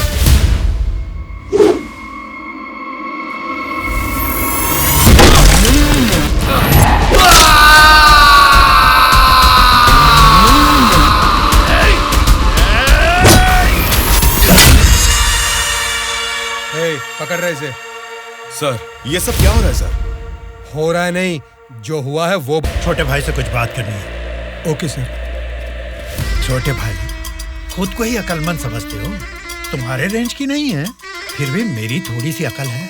तुम्हारे इस्तेमाल किए हथियार को मैंने भी यूज किया, सोशल मीडिया। कल ही नॉमिनेशन की लास्ट डेट है। तू कल आ रहा है और नॉमिनेशन भी डालेगा। उल्टा सीधा बोलेगा तो, लेकिन मैं तुझे मारकर समुद्र में फेंक दूंगा। छोटे भाई, पॉलिटिक्स मतलब एक ऐसा समंदर जिस पे सफर के लिए शिप चाहिए या तो फिर बोट। तुमने खाली हाथ तैरना चाहा तो बीच समंदर में डूब जाओगे। तेरे जैसे नालायक को ही बोट और शिप की जरूरत पड़ती है, मुझे जरूरत नहीं है। मैं तुझे पीछा करके शिकार करके पकड़ूंगा, क्योंकि मैं एक शार्क हूँ, समझा? वो सही में शार्क निकला। पीछा किया, शिकार किया, और अब क्या करेगा? हे, चलो रे यहाँ से। हाँ, चलो चलो जल्दी चलो। निकलो। हाँ, चलो जल्दी चलो भाई, चलो। कुछ भी कहो यार, मौसम तो बहुत लाजवाब लग रहा है। पेट में बहुत गड़बड़ है, लगता है इधर ही बैठ के आ जाएगी। भाई इस उम्र में भी तू टाइम पे हल्का हो जाता है, मतलब तेरा हेल्थ तो एकदम सुपर है मेरे भाई।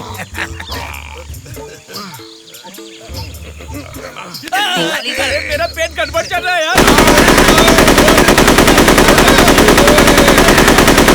मारे मर रहा हूँ, ऊपर से तुम लोग गोली चला रहे हो। तेरी गोली से हम लोग डरने वाले नहीं है, समझा?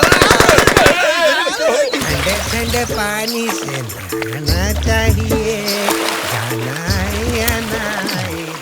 तू पागल हो गया क्या? कोई अपना लीज खुला छोड़ के नहाता है क्या? मैं तो डर ही गया। मेरे लीज पे बुरी नजर डालता है। घर में बाप भाई है कि नहीं? अभी भी तेरा लीज जीतना ही है, एनाकोंडा नहीं बना पाया। तुम लोगों को लीच और एनाकोंडा में फर्क नहीं समझता है क्या? लीच हो या एनाकोंडा हो, बीन बजाने से भी कोई फर्क नहीं पड़ने वाला है। अरे इस जंगल में बीन ठीक से नहाने भी नहीं देता है, ठीक से हल्का भी नहीं होने दिया, गोलियां पे गोलियां चलाया जा रहा है। ये क्या हाल हो गया हमारा? एक नहीं, दो नहीं, पूरे 120 एमएलएस को प्री प्लान तरीके से किडनैप करके ले गया है। मेरी समझ में नहीं आ रहा क्या करूं। ये सब मैंने किया है। ये बात अगर जनता या मीडिया को पता लगी तो इतने साल की मेहनत से बना मेरा पॉलिटिकल करियर बर्बाद हो जाएगा। आप फिक्र मत कीजिए सर, ये हम पर छोड़ दीजिए। किडनैपर्स से सारे एमएलएस को कैसे सुरक्षित लाना है ये मुझ पर छोड़ दीजिए। किरण सर, ध्रुवा कहाँ है पता करो और तुरंत मेरे ऑफिस में आने के लिए कहो, तुरंत। Okay sir. मैं चलता हूँ सर।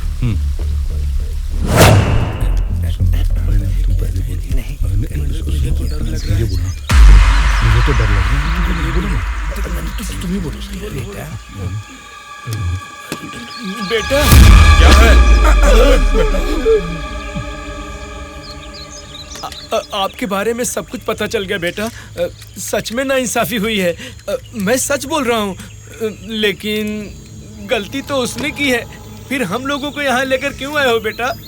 चाहिए तो उसको अकेले रख लो और हम लोगों को छोड़ दो बेटा। ठीक है, तुम लोग कह रहे हो तो मैं तुम्हें छोड़ दूंगा। उससे पहले मैं तुम सबसे 3 सवाल पूछूंगा।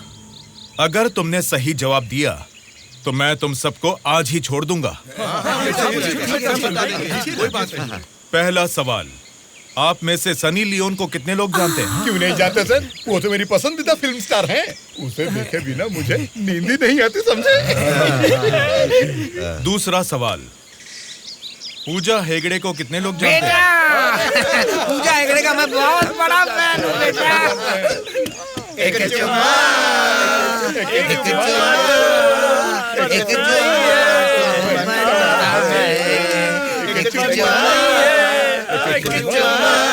बेटा एक दूसरा गाना सुनाता हूँ, सुनो तुम।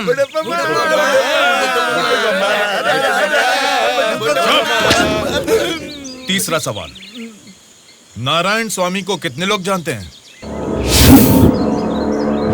भाई नारायण स्वामी ना, उनका व्रत मैं हमेशा रखता हूँ। तुम सनी लियोन को जानते हो? पूजा हेगड़े ने कितने एक्टर्स के साथ डांस किया ये भी जानते हो? लेकिन जनता के लिए अपनी जान भी कुर्बान करने वाले नारायण स्वामी को नहीं जानते। कौन है बेटा वो? कोई देवता है क्या? हाँ, देवता ही है, लेकिन मंदिर में रहने वाला देवता नहीं, जनता के दिल में रहने वाला देवता, नारायण स्वामी।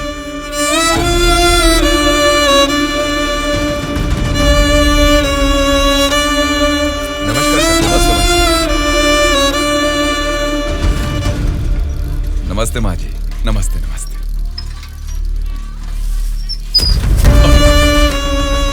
ये क्या किया बहन जी? क्या देख के पता नहीं चल रहा? कचरा है। हाँ वो तो पता चल रहा है, लेकिन कचरे की सही जगह तो कूड़ेदान होती है ना। तो आपने ये कचरा कूड़ेदान में डालने की बजाय यहाँ सड़क पर क्यों फेंक दिया? हमेशा कूड़ेदान में ही डालती हूँ, आज ही जस्ट मिस हो गया। वो अच्छा, अंग्रेजी बोलना जानती हो, लेकिन ये नहीं जानती कि कचरे को कूड़ेदान में डालना चाहिए।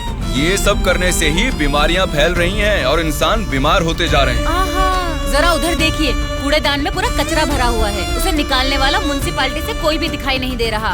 1 हफ्ते से बोल रहे हैं कि आएंगे, लेकिन अभी तक कोई नहीं आया। और तुम कह रहे हो कि मेरे कचरा फेंकने से बीमारी आ जाएगी? हाँ? तेरी बात से ना दुनिया बदले, तेरी चीख किसी तक ना पहुँचे, नाराज ना। तेरा बल ही है तेरा साथी, दब के न रहो, विश्वास है तेरी डोले, डर के न रहो, उम्मीदें तेरे दिल में उठ के न रहो, जज्बात है तेरे रग में। Hello, municipality office. कौन बोल रहे हैं? नारायण स्वामी जी है क्या? अरे आपको कैसे पता चला? फोन में कैमरा लगाया हुआ है क्या? वो कुछ नहीं सर, हमारी गवर्नमेंट ऑफिस में जब लैंडलाइन बजती है तो वो आप ही का फोन होता है सर। बोलिए। सौंदर्य कॉलोनी में कूड़ेदान पूरा भर गया है बेटा, सारी कॉलोनी में बदबू फैल रही है, इसे जल्द से जल्द साफ करो। ऐसा क्या? उसे साफ करने का काम हमारा नहीं है, प्राइवेट वालों को कॉन्ट्रैक्ट दिया है। क्या कहा? कचरा उठाने का काम भी प्राइवेट लोगों को दे दिया है? तो फिर आप क्या कर रहे हैं? आप जैसे लोगों के सवालों का जवाब दे रहे हैं नारायण स्वामी। ठीक है, उस कॉन्ट्रैक्टर का नंबर दो। हेलो, कॉन्ट्रैक्टर गंगाधर जी हैं क्या? हाँ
मैं हमेशा से यहीं पे सुसु करता हूँ। कल से यहाँ पर मत करना। सिर्फ कल ही नहीं करूँगा, परसों भी और आगे भी यहीं पे करता रहूँगा।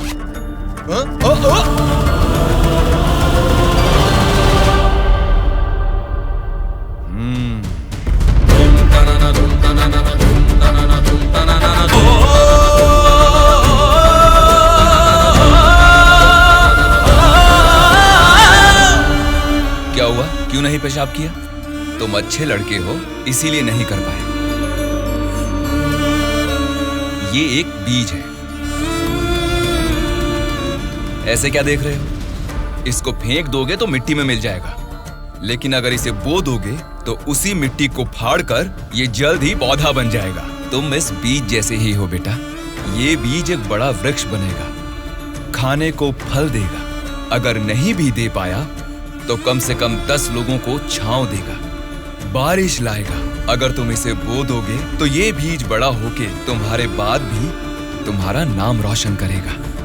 अब इसे बोना है या फेंक देना है, तुम्हारी मर्जी है।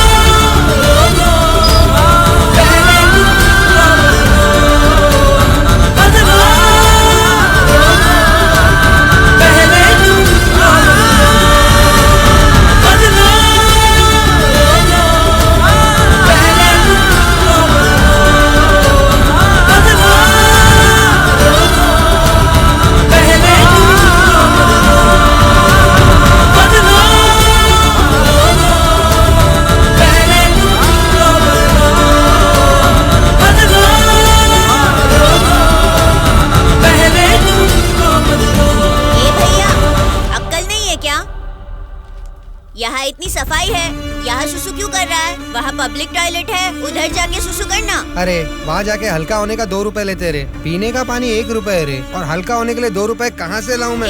चलो जाओ यहाँ से। जा रहा हूँ मैं।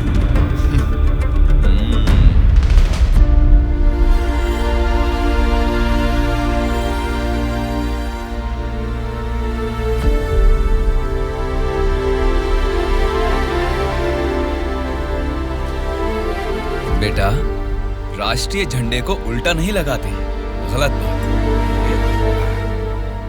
राष्ट्रीय झंडे को ऐसे लगाते हैं, ऊपर केसरी, नीचे हरा। चलो झंडा फहराओ। क्या सोच रहे हो?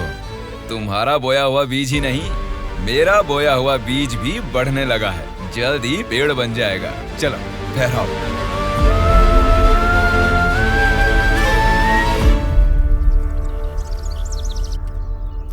तुम्हारे माँ बाप कौन हैं? क्या करते हैं वो? मेरे माँ बाप गांजे का ना धंधा करते थे। पुलिस की पिटाई की वजह से मेरे पापा नहीं रहे और मेरी माँ जेल में है। तो मतलब तुम पढ़ते नहीं हो क्या? पहले पढ़ता था, मेरी माँ ने पढ़ाई बंद करवा के बोला कि गांजे के धंधे में लग जाओ, इसलिए उन्होंने मुझे स्कूल से भी निकलवा दिया। अब मैं स्कूल जाके नहीं पढ़ सकता। मैं पढ़ाऊंगा तो पढ़ोगी? हाँ पढ़ूंगा।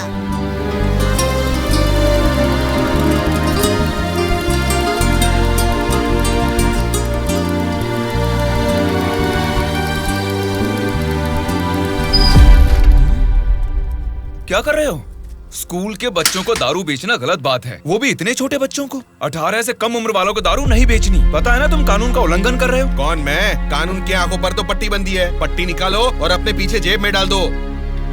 सिगरेट की दुकान स्कूल के बाजू में हो सकती है, मेरी वाइन शॉप नहीं हो सकती। मैंने कानूनन लाइसेंस लेके ये शॉप यहाँ खोली है। वैसे ही धंधा नहीं होने से हम परेशान हैं और तुम यहाँ आकर उपदेश देकर टाइम और धंधे की वाट लगा रहे हो। पढ़ाई करने वाले बच्चों को ही नहीं, पैसा मिलेगा तो दूध पीने वाले बच्चे को भी दारू बेचूंगा मैं, समझा तू? मेरा धंधा ही धर्म है। एक तो गलत काम कर रहे हो, ऊपर से चिल्ला रहे हो। हाँ चिल्लाऊंगा, क्या कर लेगा तू?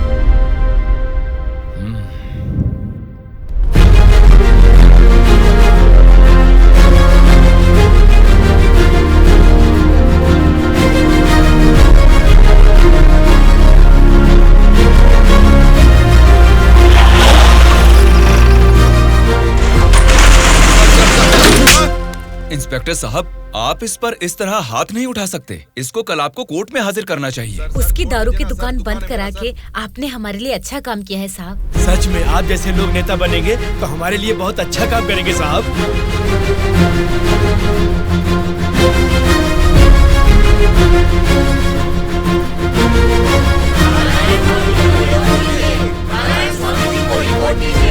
उस दिन जनता ने नारायण स्वामी को बहुत अच्छी मेजॉरिटी से जिताया था। जनता से इतना प्यार पाने के बाद उनके सुख दुख जानने के लिए वो हर एक चौखट पर गए। तभी उनको पता चला कि उनके क्षेत्र से गुजर रही गोदावरी नदी का पानी ना तो जनता को सिंचाई के लिए और ना ही पीने के लिए मिल रहा है।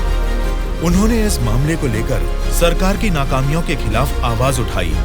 उस चुनाव क्षेत्र की रेडियस कितनी है, वहाँ के भौगोलिक हालात क्या है, वहाँ के मौसम से कितनी बुआई करनी पड़ेगी जिससे किसानों को अच्छी पैदावार मिले, ऐसे बहुत सारे समस्याओं पर एक किताब ही लिखकर जनता के बीच में गए और उनसे बात की। सच कहूँ तो आज मैं नहीं जीता, बल्कि मुझे जिताकर आप सब ने लोकतंत्र को जिताया है। इस बदलाव से देश की राजनीति में एक नई शुरुआत होगी।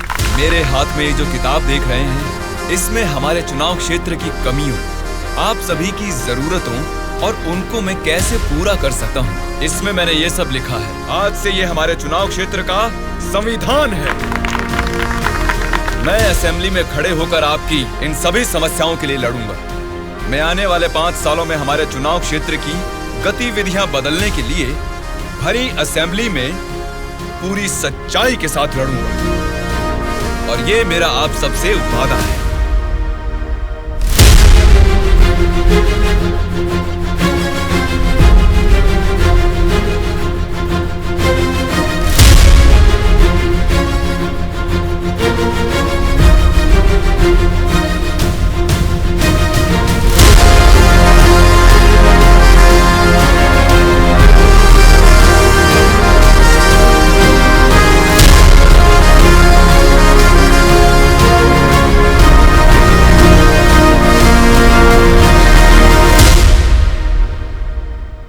स्पीकर महोदय, ये हमारे चुनाव क्षेत्र की समस्याओं की किताब है।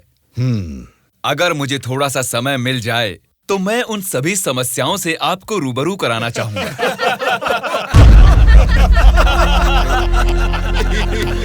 अरे आप लोग हंस क्यों रहे हैं? मैंने कोई कॉमेडी की है क्या? नहीं ना, हंसना बंद कीजिए। अध्यक्ष महोदय, नारायण स्वामी जी को देखकर ऐसा नहीं लगता कि असेंबली में आए हैं, किताब लेकर स्कूल में पढ़ने आए हैं ऐसा लगता है। अरे ये आप क्या कह रहे हैं? इसमें हमारे चुनाव क्षेत्र की समस्याएं लिखी हैं। स्पीकर महोदय ने साइलेंस बोला, फिर भी हंस रहे हैं। चुप हो जाइए। ये क्या स्पीकर महोदय, ये तो आपकी भी नहीं सुन रहे। The house is adjourned. Tomorrow at 8 AM. चलो यार, चलो।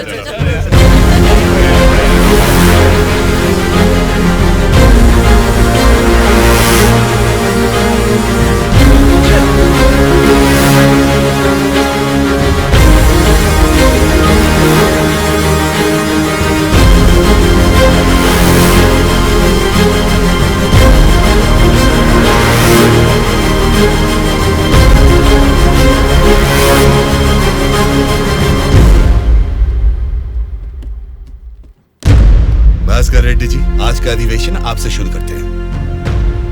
अध्यक्ष महोदय, पिछले सरकार की भ्रष्टाचार की वजह से पूरे राज्य का सर्वनाश हो गया है सर। क्यों सर्वनाश हुआ है उसकी वजह बता रहा हूँ अध्यक्ष महोदय। प्रचार तो राम राज्य का हो रहा था, लेकिन राज्य में राक्षस राज्य हो गया है अध्यक्ष महोदय, इसलिए इस तरह बात करनी पड़ रही है। ये क्या बोल रहे हो तुम? हमारी सरकार को राक्षस की सरकार बोल रहे हो? मुंह पे जुबान है तो क्या कुछ भी बोलोगे भास्कर रेड्डी? आगे के 5 साल तुम सत्ता में कैसे रहोगे ये मैं भी देखूंगा। तुम क्या देखोगे? मुंह बंद करके बैठो, नहीं तो बैठ जाएंगे। क्या कर लोगे तुम? मैं क्या करूंगा? हमारी मेजोरिटी कितनी है पता है ना? 100 लोग हैं। अगर हम चाहेंगे तो तुम में से एक भी असेंबली को छोड़कर नहीं जा सकता। हाँ, कुरुक्षेत्र में कौरव भी 100 ही थे, याद है ना? लेकिन अंत में क्या हश्र हुआ उनका? हमने भी हाथ में चूड़ियां नहीं पहन रखी। बहुत बोल चुके हो तुम, अब बैठ जाओ। तुम कौन होते हो हमें बिठाने वाले? तेरे सामने ही बोल रहा हूँ, अगर हमें गुस्सा आ गया ना तो असेंबली छोड़ के कोई भी बाहर नहीं जा पाएगा, कह रहा हूँ।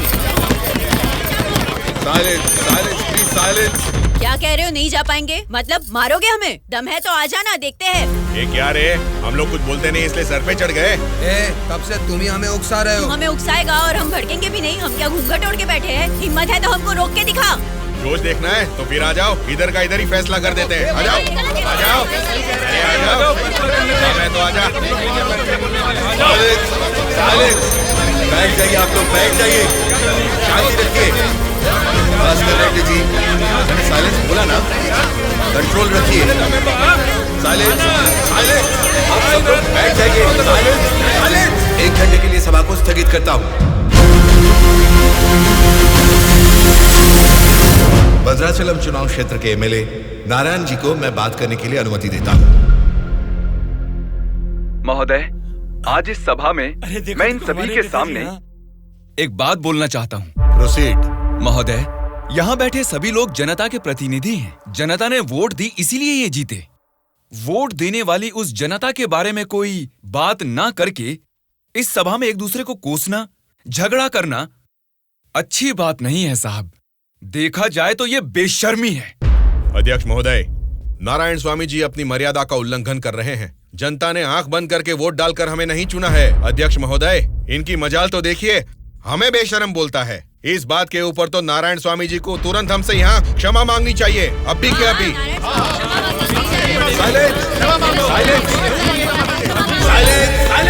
भास्कर रेड्डी जी, अरे मैंने तो लोकतंत्र की बेशर्मी बोला था, आपको बेशर्म नहीं बोला। देखिए, इन क्षमाओं और झगड़े से सभा के समय को बर्बाद करने की बजाय हमें मिलकर जनता की जरूरतों और समस्याओं के बारे में बात करनी चाहिए। मतलब हम यहाँ झगड़ा करने आए हैं क्या? हमारे मुख्यमंत्री और हमें जनता का पालन कैसे करना है तुम बताओगे? अध्यक्ष महोदय, यहाँ पर आए सारे नेताओं से नारायण स्वामी जी को क्षमा अभी के अभी मांगनी ही होगी।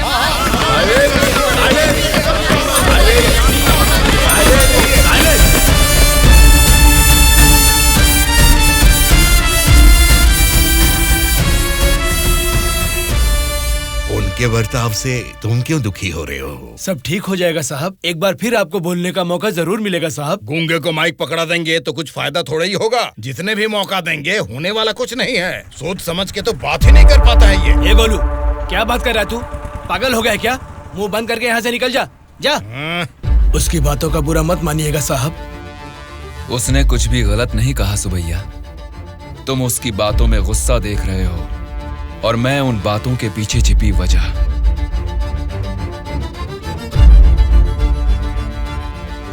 महोदय, हमारे चुनाव क्षेत्र में सारे संसाधन हैं, लेकिन उन्हें कैसे इस्तेमाल करना है हमारे लोग ये ना जानने की वजह से पीछे रह गए हैं। इस बारे में सरकारी पार्टी को कई बार विनती करने के बाद भी वो लोग फंड्स अलॉट नहीं कर रहे। अगर ऐसा ही रहा तो हमारे चुनाव क्षेत्र की जनता हम पर भरोसा कैसे करेगी? बोलिए महोदय। नारायण स्वामी जी, आपके चुनाव क्षेत्र की जनता की समस्या के बारे में अगली बैठक में जरूर चर्चा करेंगे। अब बैठ जाइए। स्पीकर महोदय, अभी तो मैंने बस अपनी बात रखनी शुरू ही की है और आप मुझे बैठने के लिए बोल रहे हैं। नारायण स्वामी जी, प्लीज आप बैठ जाइए। श्रीनिवास जी, आप बात कीजिए। अध्यक्ष महोदय, इस सभा में सभी को बोलने का अधिकार है। मुझे अपने चुनाव क्षेत्र की समस्याओं के बारे में बात करने दीजिए। प्लीज नारायण स्वामी जी, आप बैठ जाइए। कम से कम मुझे 10 मिनट तो बोलने दीजिए महोदय, विनती है। श्रीनिवास जी, आप अपनी बात रखिए। स्पीकर साहब, सीएम के राज में राज की हालत देखेंगे तो द्वापर युग का मानो राम राज्य वापस आ गया हो महोदय। ये बात मैं नहीं कह रहा हूँ, स्वयं जनता जनार्दन बोल रही है महोदय। स्पीकर साहब, राम ने राज किया त्रेता युग में, द्वापर युग पाला है श्री कृष्ण जी ने। पहले ठीक से इतिहास तो जान ले, फिर बात करें। बोला था ना, गूंगे को माइक थमा देने से कुछ नहीं होने वाला। देख लिया, नेता तो ऐसा होना चाहिए जिसके सदन में बोलने से सब थर थर कांपे, सबकी धज्जियां उड़े, जरूरत पड़े तो वो लड़ने पे आ जाए। ये सारे गुण होते हैं सदन के नेता के। और हमारे इस नेता को देखो, इनमें एक भी ऐसा गुण नहीं है। हम सभी लोगों ने अपनी पढ़ाई लिखाई बंद करके आपको इलेक्शन जितवाया था, किस लिए? ताकि हम सब लोग बेरोजगार बैठे रहे, कुछ ना करें। लेकिन आपको देख के तो लगता नहीं है कि आप हमारी समस्याओं को दूर कर पाएंगे। ऐसा बोल रहा हूँ बोल के कुछ गलत मत समझिए। असेंबली में गला फाड़ के चिल्ला के बात करने वाले को ही नेता बोलते हैं। एक जुझारू नेता ही हमारी समस्या को सुलझा सकते हैं। एक सलाह देता हूँ, एमएलए पद से ना आज ही इस्तीफा दे दो। भद्राचल के चुनाव क्षेत्र के एमएलए नारायण स्वामी जी को बात करने के लिए अनुमति देता हूँ। अध्यक्ष महोदय, हमारे चुनाव क्षेत्र के चारों ओर पानी ही पानी है, लेकिन एक घूंट भी पीने लायक नहीं है महोदय। वहाँ के लोगों की स्थिति बहुत खराब है महोदय, जरा उनके बारे में कुछ सोचिए। और सिर्फ एक यही समस्या नहीं है साहब, शिक्षा, चिकित्सा, रोड, मैं तो कहता हूँ पूरा क्षेत्र समस्याओं ही समस्याओं से भरा है महोदय। इसीलिए मेरी आपसे विनती है कि अध्यक्ष महोदय, नारायण स्वामी जी के चुनाव क्षेत्र में सिर्फ और सिर्फ जनता को ही सारी समस्याएं हो रही है, लेकिन इनके राज्य में सरकार बनाने वाली पार्टी के गुंडों की वजह से वहाँ के जनता की जान जा रही है। अध्यक्ष महोदय, सत्ता इनके हाथ में है और पैसे बनाना ही इनकी पार्टी का मकसद है। दरअसल सत्ता में रहकर इन्हें अपनी दारू की दुकानें चलानी है और सारा इल्जाम हम पे थोपना है। अध्यक्ष महोदय, हम सिर्फ दारू की दुकान ही चला रहे हैं साहब। ये विपक्ष के लोग जब सत्ता में थे तब सीधा ब्रोथेल हाउस ही चला रहे थे। हाँ साहब, ये सही कह रहा हूँ मैं।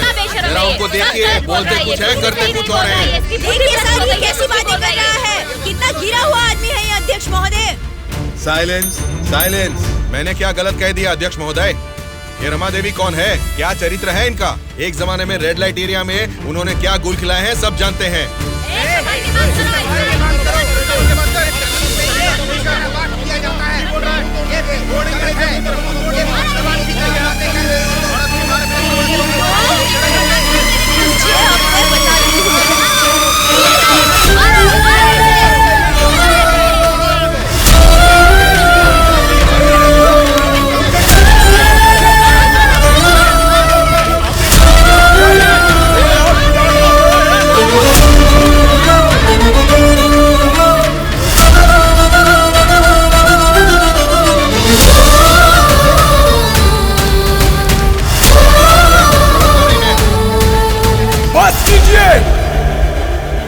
अरे ये संसद है या फिर कुरुक्षेत्र है? शर्म आनी चाहिए तुम सबको। सरकारी पार्टी को जवाब देना है, विपक्ष की पार्टी को सवाल करना है। आप सब देखिए क्या कर रहे हैं। क्या इसीलिए जनता आप लोगों को जिता के यहाँ तक भेजती है? जनता को बदलना है, जनता बदलनी चाहिए, तब से यही सब चिल्ला रहे हैं। 5 करोड़ की जनता में से सिर्फ 299 लोग ही यहाँ आए हैं। मतलब बदलना जनता को नहीं है, बल्कि हमें बदलना चाहिए। हमारे ऊपर भरोसा करके हमको वोट देके जिताने वाली जनता के लिए हमें कोई लड़ाई या जंग करने की जरूरत नहीं है, बल्कि उनकी समस्याओं की चर्चा करके उनकी जरूरतों को पूरा कर दें, यही बहुत है। लेकिन तुम लोग देखो क्या कर रहे हो, सिर्फ और सिर्फ अपने फायदों के बारे में सोच रहे हो और भोली भाली जनता को धोखा दे रहे हो। ये सब कुछ मैं इसलिए नहीं बोल रहा कि मैंने मार खाई और मेरा कुर्ता फट गया। ये एक बहुत ही पवित्र और महापुरुषों की जगह है, ये संसद भवन है। देखा जाए तो यहाँ पर आप जैसे लोगों के लिए कोई स्थान नहीं है। यहाँ पर सिर्फ साहसी, सच्चाई का साथ देने वाले ईमानदार लोग ही आने चाहिए। जब ऐसे लोग इस संसद भवन में आने शुरू होंगे, सिर्फ और सिर्फ तभी इस राज्य और देश का भला हो सकता है।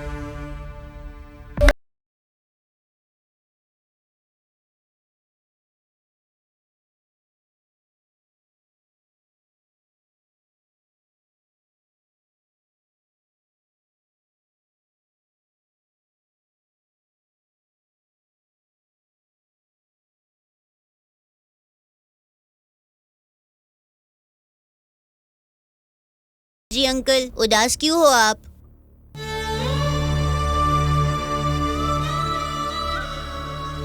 मैं हार गया। जनता से वादा करके उसे ना निभाने वाला नालायक बन गया मैं। क्या हो गया अंकल, आप ऐसे क्यों बात कर रहे हैं? सत्ता में आते ही हम कुछ भी कर सकते हैं सोचने वाले नेताओं को बदलना होगा। जब तक ऐसा नहीं होगा, हमारा यह समाज कभी नहीं बदलेगा। ऐसा है तो मैं उनको बदलूंगा अंकल। क्या कहा? तुम बदलोगे? हाँ अंकल, मैं बदलूंगा। तो ठीक है, चलो मुझसे ये वादा करो। मैं वादा करता हूँ अंकल, उन सब को मैं सच में बदल दूंगा।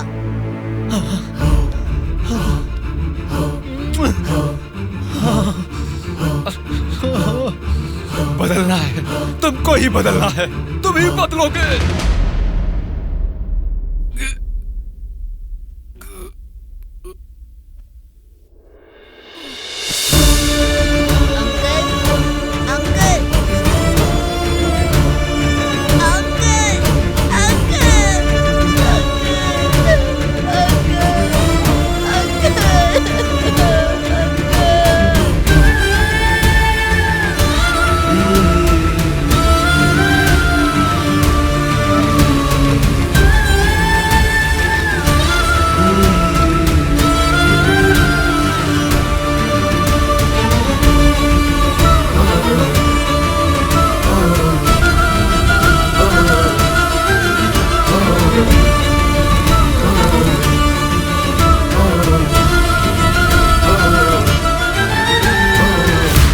जनता जी के साथ किसी ने क्या किया उससे हमारा क्या लेना देना? हम लोग जनता की सेवा करने वाले हैं, हमें यहाँ बुलाकर तकलीफ देना ठीक बात नहीं है। जनता की सेवा?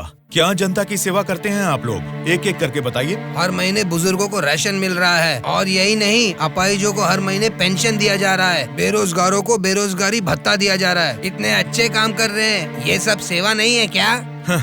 जनता की सेवा करने का मतलब टाइम पर राशन का चावल और दाल देना है क्या? नहीं ना। 20 साल के लड़के को बेरोजगारी भत्ता क्यों देना? वो मेहनत नहीं करेगा क्या? 2 एकड़ जमीन वाले किसान को राशन क्यों देना? वो फसल उगा नहीं सकता क्या? आप लोगों की मेहनत करने की काबिलियत को मारकर उनकी पैदावार करने की क्षमता को बुरी तरह कुचल रहे हैं। जिस दिन आप लोग जनता को मुफ्त की चीजें देने के बजाय उनको ये बताएंगे कि मेहनत करना ही बेहतर है, उसी दिन आप लोग जनता की सच्ची सेवा कर पाएंगे सर। मतलब हम पर बिना यकीन के जनता हमको जिता रही है। आपका नाम मारुति राव है ना? हाँ हाँ।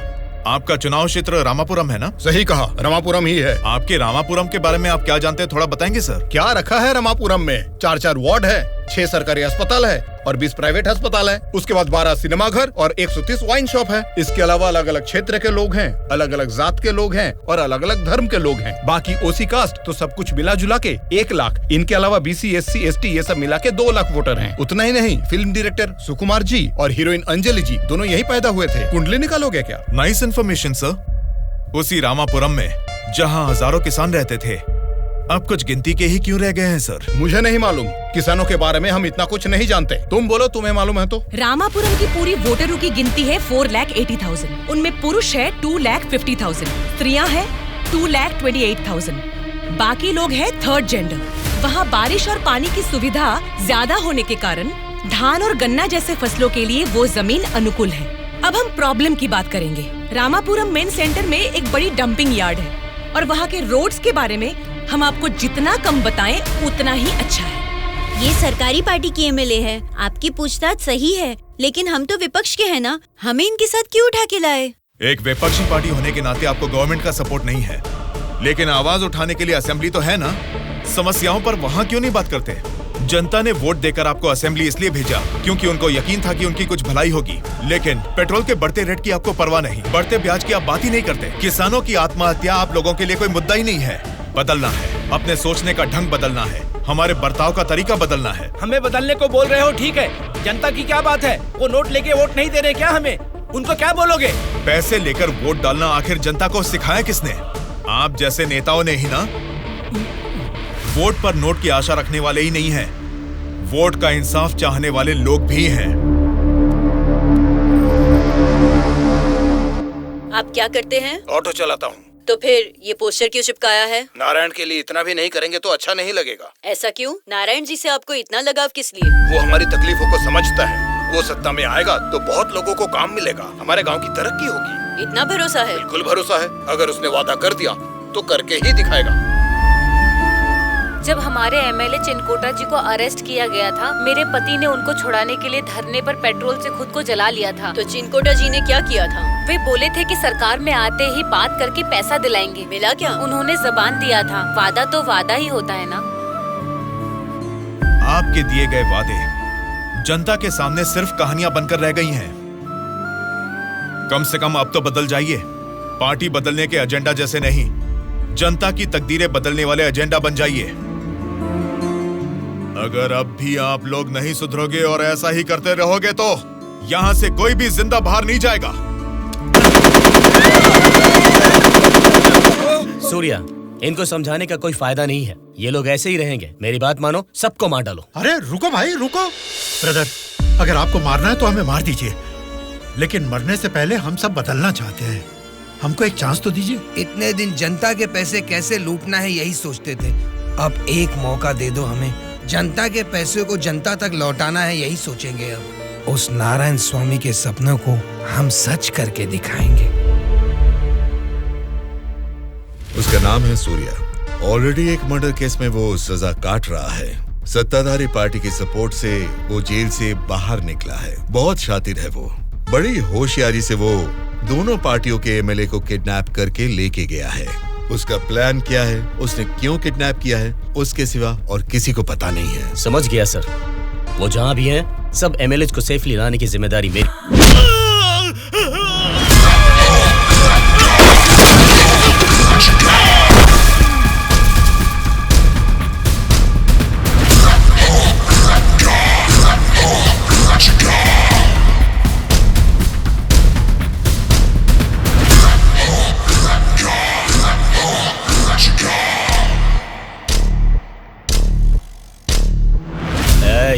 इनको मार के एमएलए को लेकर जल्दी आओ रे। कौन आता है देखता हूँ।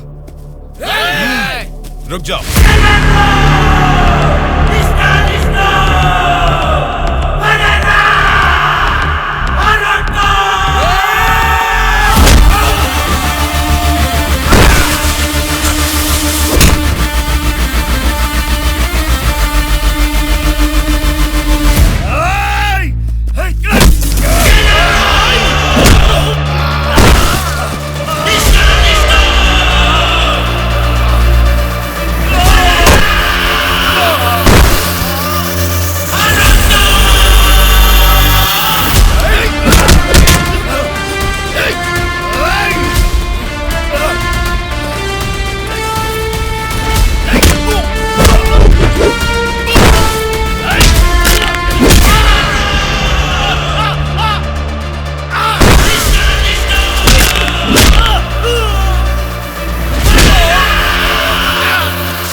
सॉरी सर, लगता है हमारे आने की खबर उनको पहले ही लग गई।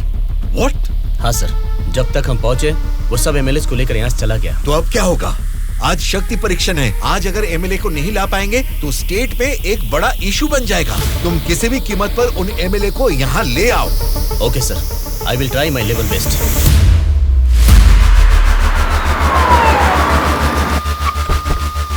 ये लीजिए मैडम फाइल, सबके दस्तखत हैं इसमें। हमारी गवर्नमेंट को सपोर्ट करने वाले एमएलए की list sir. Go ahead, wish you all the best. Thank you sir. Welcome.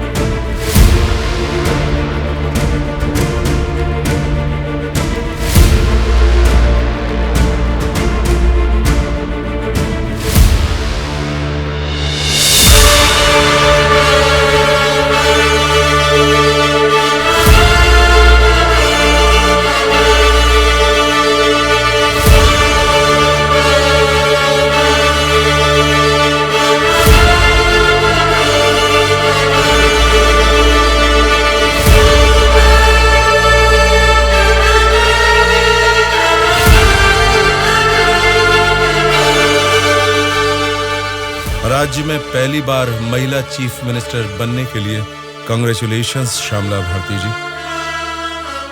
Best wishes. Thank you. एक आदमी के अच्छे काम की वजह से आज हम सभी लोग एक नई सोच के साथ इस असेंबली को देख रहे हैं।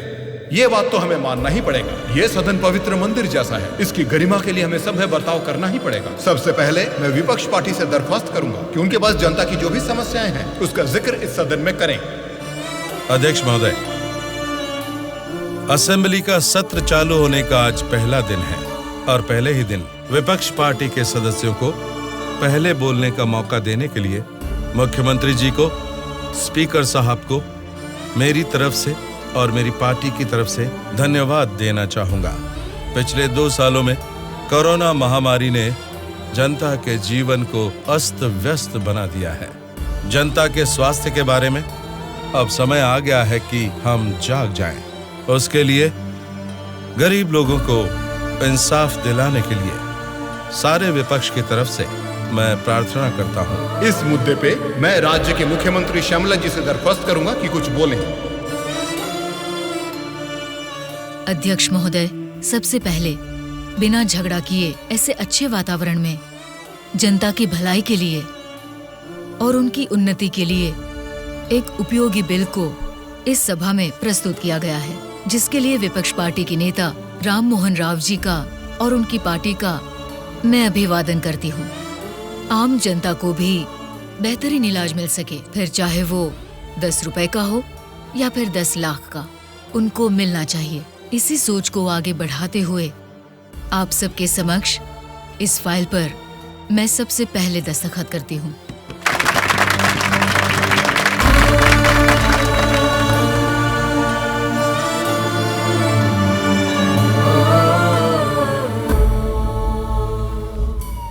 तुमने जो सोचा उसे पा लिया सूर्या। नेक्स्ट टारगेट क्या है?